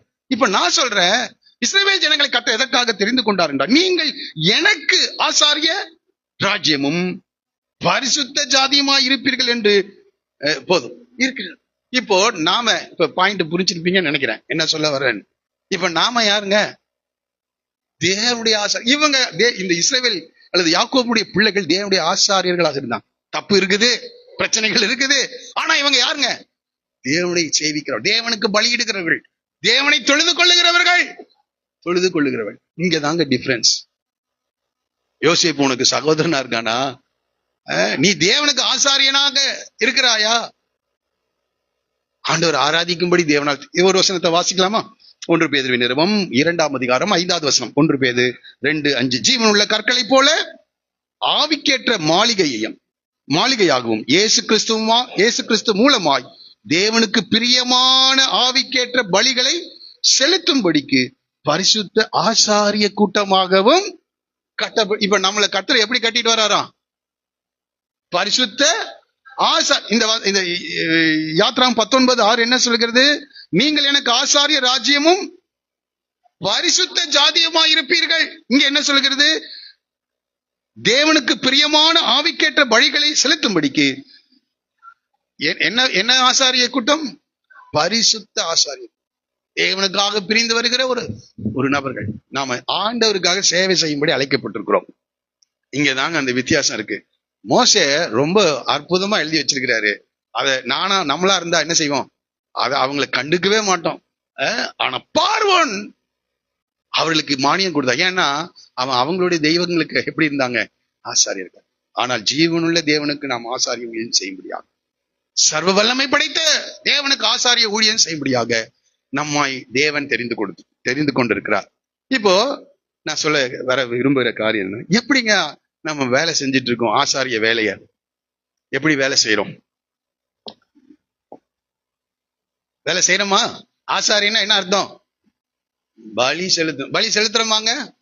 எப்படிப்பட்ட பலிகளை செலுத்திட்டு இருக்கோம்? தேவன் விரும்புகிற, தேவனுக்கு பிரியமான ஆவிக்கேற்ற பலி, தேவன் பிரியப்படுகிற ஆராதனை செய்யறோமா? கொஞ்சம் இதெல்லாத்தையும் மாத்திக்கிங்க. பார்வோனே அவனுடைய ஆசாரியர்களுக்கு மானியம் கொடுக்குறான். அவங்களுடைய நிலங்களை எடுக்கலைங்க. அவளுக்கு மாசம் மாசம் என்ன செஞ்சிட்டு இருக்கான்? உணவு வழங்கிட்டே இருக்கான் பஞ்சத்துல. ஆனா மற்றவங்க எல்லாம் வேலைக்கு போறாங்க, நிலங்களை கொடுக்குறாங்க, இருக்கிறதெல்லாம் வித்து வித்து சாப்பிட்டு இருக்கான். எனக்கு இதை படிச்சு போது ரொம்ப ஆச்சரியமாக, ரொம்ப சந்தோஷப்பட்டேன். தேவனுக்கு ஆசாரியனா இருக்கும்படி உன்னை அழைத்திருக்கிறார். பரிசுத்த ஆசாரிய கூட்டமாக, பரிசுத்த ஜனமாக, தேவனுக்கு தொண்டு செய்யும்படியாக. சரி, இப்போ கொஞ்ச நேரம் நம்ம கர்த்தரை ஆராதித்தோம். இப்ப நான் பாயிண்ட்டுக்கு வரேன். எப்படிங்க ஆராதித்தீங்க? எப்படி வந்தீங்க? நான் ஆசாரிய வேலை செய்ய போறேன், ஆசாரியன் எப்ப வரணும்? இதை படித்த போது உங்களுக்கு நான் சொல்லல, தயவு செய்து மன்னித்துக் கொள்ளுங்கள். இது என்னை பத்தி எனக்கே சொல்லிக்கிறேன். இதை படிச்ச போது ஆண்டவர் என்ன இடத்துல பேசினார். எப்பா எங்க போறேன்? இன்னைக்கு காலையில ஆசாரிய வேலைக்கு போறேன். 8 மணி ஆராதனை, எத்தனை மணிக்கு நான் வரணும் அப்படின்னு நான் என்னையே கேட்டுக்கிறேன், உங்களை கேட்கல. பரிசுத்த ஆசாரியம். 7:45 வீட்டை விட்டாங்க. சாரி, 7:45, 6:45 வீட்டை விட்டேன். நீங்க கரெக்டா ஒரு 10 நிமிஷத்துல என்ன செஞ்சுட்டேன்? வந்துட்டேன். இந்த வசனம் என்னோடு கூட பேசிட்டே இருக்கு. நான் யாருக்கு வேலை செய்யறேன்? இன்னைக்கு ஆசாரிய வேலை செய்யறேன். தேவனை பாடுறேன், பலி செலுத்துறேன், தேவனை சோத்திரம் பண்றேன், பலி செலுத்துறேன். எப்படி உட்கார்ந்துட்டு செலுத்துறேன்? எப்படி நான் நின்னுட்டு செலுத்துறேன்? தேவனுக்கு பிரியமான பலிகள், ஸ்தோத்திர பலி மாத்திரம் இல்லைங்க. நான் மற்றவர்களுக்காக ஜெபிக்கிறேன். எப்படி ஜெபிக்கிறேன்? அவளுக்கு ஆண்டவருடைய வார்த்தையை சொல்றேன். எப்படி சொல்றேன்? தேவனை பார்க்கிறார். ஆசாரியனுடைய வேலை அதுதானே. அவனுடைய வாயிலிருந்து வசனத்தை என்ன செய்வாங்க? தேடுவாங்க. நான் எப்படி உங்களை சொல்லலைங்க, உங்களையும் ஆனா ஆசாரியர்களா வச்சிருக்கிறாரு. உங்களையும் ஆசாரிகளா வச்சிருக்கிறாரு. நீங்க எப்படிங்க பலி செலுத்துனீங்க? இன்னைக்கு பலி செலுத்து. இன்னைக்கு பாட்டே சரியா பாட முடியல. இவ்வளோ ப்ரிப்பேர் பண்ணிட்டு வந்தேன், ஆனா சரியா பாடுற மாதிரி எனக்கு தெரியல. கொஞ்சம் யோசிச்சு பாருங்க. இங்கதாங்க டிஃபரன்ஸ். இங்கதான் ஆசீர்வாதம் மாறுது. இங்கதான் தேவனுக்கு பிரியமான பலிகளை செலுத்தும்படியாக தேவனால் நீங்களும் நானும் தெரிந்து கொண்டிருக்கிறோம். மற்றவன் பக்கத்தில் இருக்கிறவன் பாடுறானோ பாடலையோ அதை பத்தி கவலைப்படாதீங்க. நீங்க பயத்தோட வாங்க. ஜீவனுள்ள தேவனை நாம் ஆராதித்துக் கொண்டிருக்கிறோம். ஆசாரியன் எப்படி வரணும் எல்லாமே சொல்லியிருக்கு. நீங்கள் எல்லாரும் ஆசாரியர்கள். நேரத்தோட வாங்க, ஜெபம் பண்ணிட்டு வாங்க. நல்லா இன்னைக்கு பாடணும். அதுதான் கர்த்தருக்கென்று நீங்கள் எதை செய்தாலும் மனப்பூர்வமா செஞ்சிருங்க. காணிக்கை செலுத்துறீங்களா? சங்கடப்பட்டு செலுத்த வேண்டாம். உற்சாகத்தோடு கூட கொடுங்க. உற்சாகத்தோடு கூட ஆராதிக்கிறீர்களா? மற்றவர்களுக்கு உதவி செய்கிறீர்களா? தேவனுடைய நாமத்து நிமித்தம் மற்றவர்களுக்காக ஜெபிக்கிறீர்களா? மற்றவர்களுக்கு கர்த்தருடைய வார்த்தையை பகிர்ந்து கொடுக்கிறீர்களா? இந்த வசனத்தை ஆண்டவர் சொன்ன பிறகு நைட்டு 12 மணிக்கு படுத்துட்டேன். அதுக்கப்புறம் தூங்கவே முடியல. இதே சுத்தி சுத்தி வருது வசனமே. தூங்க முடியல என்னால. இந்த காலை வேளை ஆண்டவனோடு கூட பேசுறாரு. எப்படி நீ ஆண்டவர் ஆராதிக்கிற? ஒரு பார்வோன் ஒரு ஆசாரியனுக்கு மானியம் கொடுக்குற. மற்றவங்க எல்லாம் விற்கிறாங்க, எல்லாம் வித்து வித்து. ஒரு பார்வோன் அவன் வார்த்தையை அவன் உண்மையா காத்துக்கிறான். நீங்களும் நானும் தேவனுடைய ஆசாரியர்கள், ராஜரீக ஆசாரிய கூட்டமாக. நாம யாருங்க? நம்ம ரொம்ப நல்லவர்களா? அப்படிலாம் இல்ல. இந்த யாக்கோபின் குடும்பத்தார் யாரு? ரொம்ப மோசமானவங்க.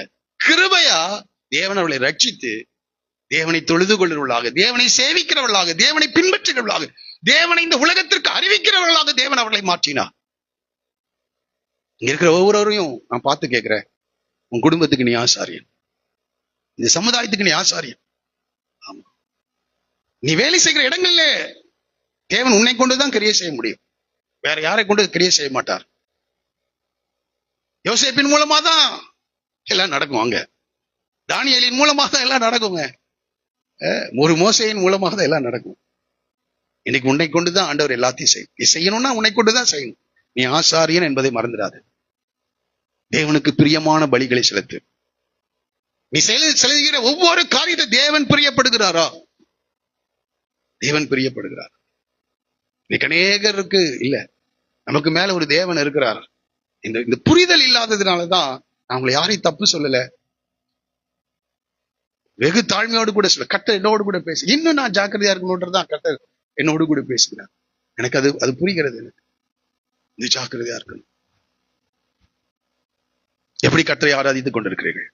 எப்படி கர்த்தரிட ஆலயத்துக்கு வர்றீங்க? எல்லாவற்றையும் கர்த்தர் பார்க்கிற பிரியமான பலிகளை செலுத்துகிற ஆசாரியர்கள். காலையில கர்த்தர் நம்மோடு கூட பேசுவார். ஒரு சிறிய பகுதி தான் எவ்வளவு சத்தியத்தை ஆண்டவர் என்ன செஞ்சிருக்கிறார்? அடக்கி வைத்திருக்கிறார். 2 விதமான மக்கள், 2 விதமான குடியேற்றம்.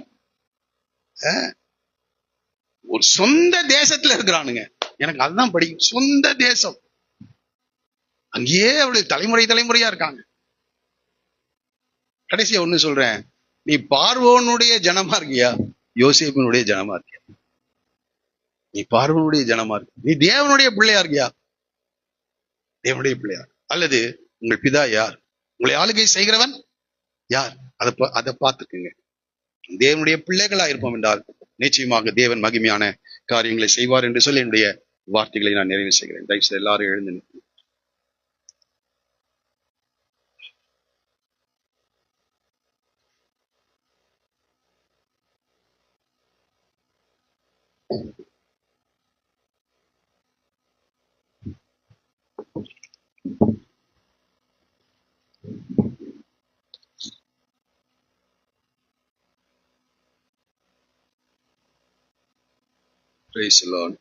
கண்களை மூடி ஒரு நிமிஷம் கேட்ட வார்த்தைகள் அப்படியே உங்களை மனதில் கொண்டு வாங்க. 2 விதமான ஜனங்கள் இந்த உலகத்துல இருக்காங்க. நீங்க எந்த ஜனம்? நீங்க லோத்தா, ஆபிரகாமா? நீங்க ஏசாவா, யாக்கோபா? இன்றைக்கு மறுபடியும் உன்னை அர்ப்பணிக்கும்படி ஆண்டவர் கேட்கிறார். சில பிரச்சனைகள் இருக்கிறது தான், இல்லை என்று நான் சொல்லவில்லை. தேவன் மன்னிக்கிறதற்கு தயை பெருத்த தேவனா இருக்கிறார். உடைய கண்கள் உனக்கு கிருபை இன்றைக்கும் இருக்கிறது. மறந்துடுவங்க. யாக்கோபனுடைய பிள்ளைகள் பல பிரச்சனைக்குரியவர்களாக இருக்கிறார். ஆனா தேவன் அவர்கள் மேல் கிருபையா இருக்கிறார். அவர்கள் திருந்துவதற்கு வாய்ப்பு கொடுத்துட்டே இருக்கிறார். தேவன் வாய்ப்பு கொடுத்துட்டே இருக்கார். காலை வேளை ஆண்டவர் நம்மோடு கூட இடைப்படுகிறார். நீ தேவனுடைய ஆசாரியன் என்பதை நீ மறந்துவிட வேண்டாம். நீ தேவன் தம்முடைய நாமத்தை மகிமைப்படுத்த உன் குடும்பத்துக்கு ஆசீர்வாதமா, சபைக்கு ஆசீர்வாதமா, இந்த சமுதாயத்துக்கு ஆசீர்வாதமா தேவன் உன்னை தெரிந்தெடுத்திருக்கிறார் என்ற ஒரு புரிதல் இன்றைக்கு உண்டாகட்டும். இன்னைக்கு அநேகருக்கு அந்த புரிதல் இல்லை. இப்படி வேணா வாழணும்னு நினைக்கிறான். ஆண்டவர் ஆராதிக்கிறது மாத்திரம் இல்ல, உடைய புண்ணியங்களை அறிவிப்பதற்காக தேவனால் நாம் தெரிந்து கொண்டிருக்கோம். பாட்டு பாடுறது மாத்திரம் நான் சொல்லல, அவருடைய புண்ணியங்களை அறிவிக்க, அவருக்கு பிரியமான பலிகளை இங்க மாத்திரம் இல்ல, இந்த 3 மணி நேரம் மாத்திரம் இல்ல, வீட்டுல கூட பிரியமான பலிகளை செலுத்துங்க. பிரியமான தனி ஜபத்துல பிரியமான பலிகளை. இப்படிப்பட்ட நிலைகளில் இருப்போம் என்றால் நிச்சயமா நான் சொல்றேன், ஒரு மகிமை நிச்சயமா உங்களை மூடும், ஒரு ஆசீர்வாதம் நிச்சயமா வரும். எனக்கு அதை படிச்சும் போது இந்த பார்வோனே இந்த ஒழுங்கான அந்த ஆசாரியர்களுக்கு மானியம் கொடுத்திருப்பான்னா, தேவன் நமக்காக படிகளை அளக்க அவர் உண்மை உள்ள தேவனா இருக்கிறார். எல்லாரும் கரங்களை உயர்த்தி யோசிப்பு, உங்களுக்கு யாரு ஆண்டவர்? உங்களுக்கு யாரா இருக்கிறார்? அவர் மெய்ப்பரா இருக்கிறாரா? அவங்க சத்தத்தை கேட்கிறீங்களா? அவர் உங்களுடைய தேவனா இருக்கிறாரா? அவர் உங்களுடைய ஆண்டவரா இருக்கிறாரா? அவர் உங்களுடைய ராஜாவா இருக்கிறாரா? ராஜாவா இருக்கிறாரா?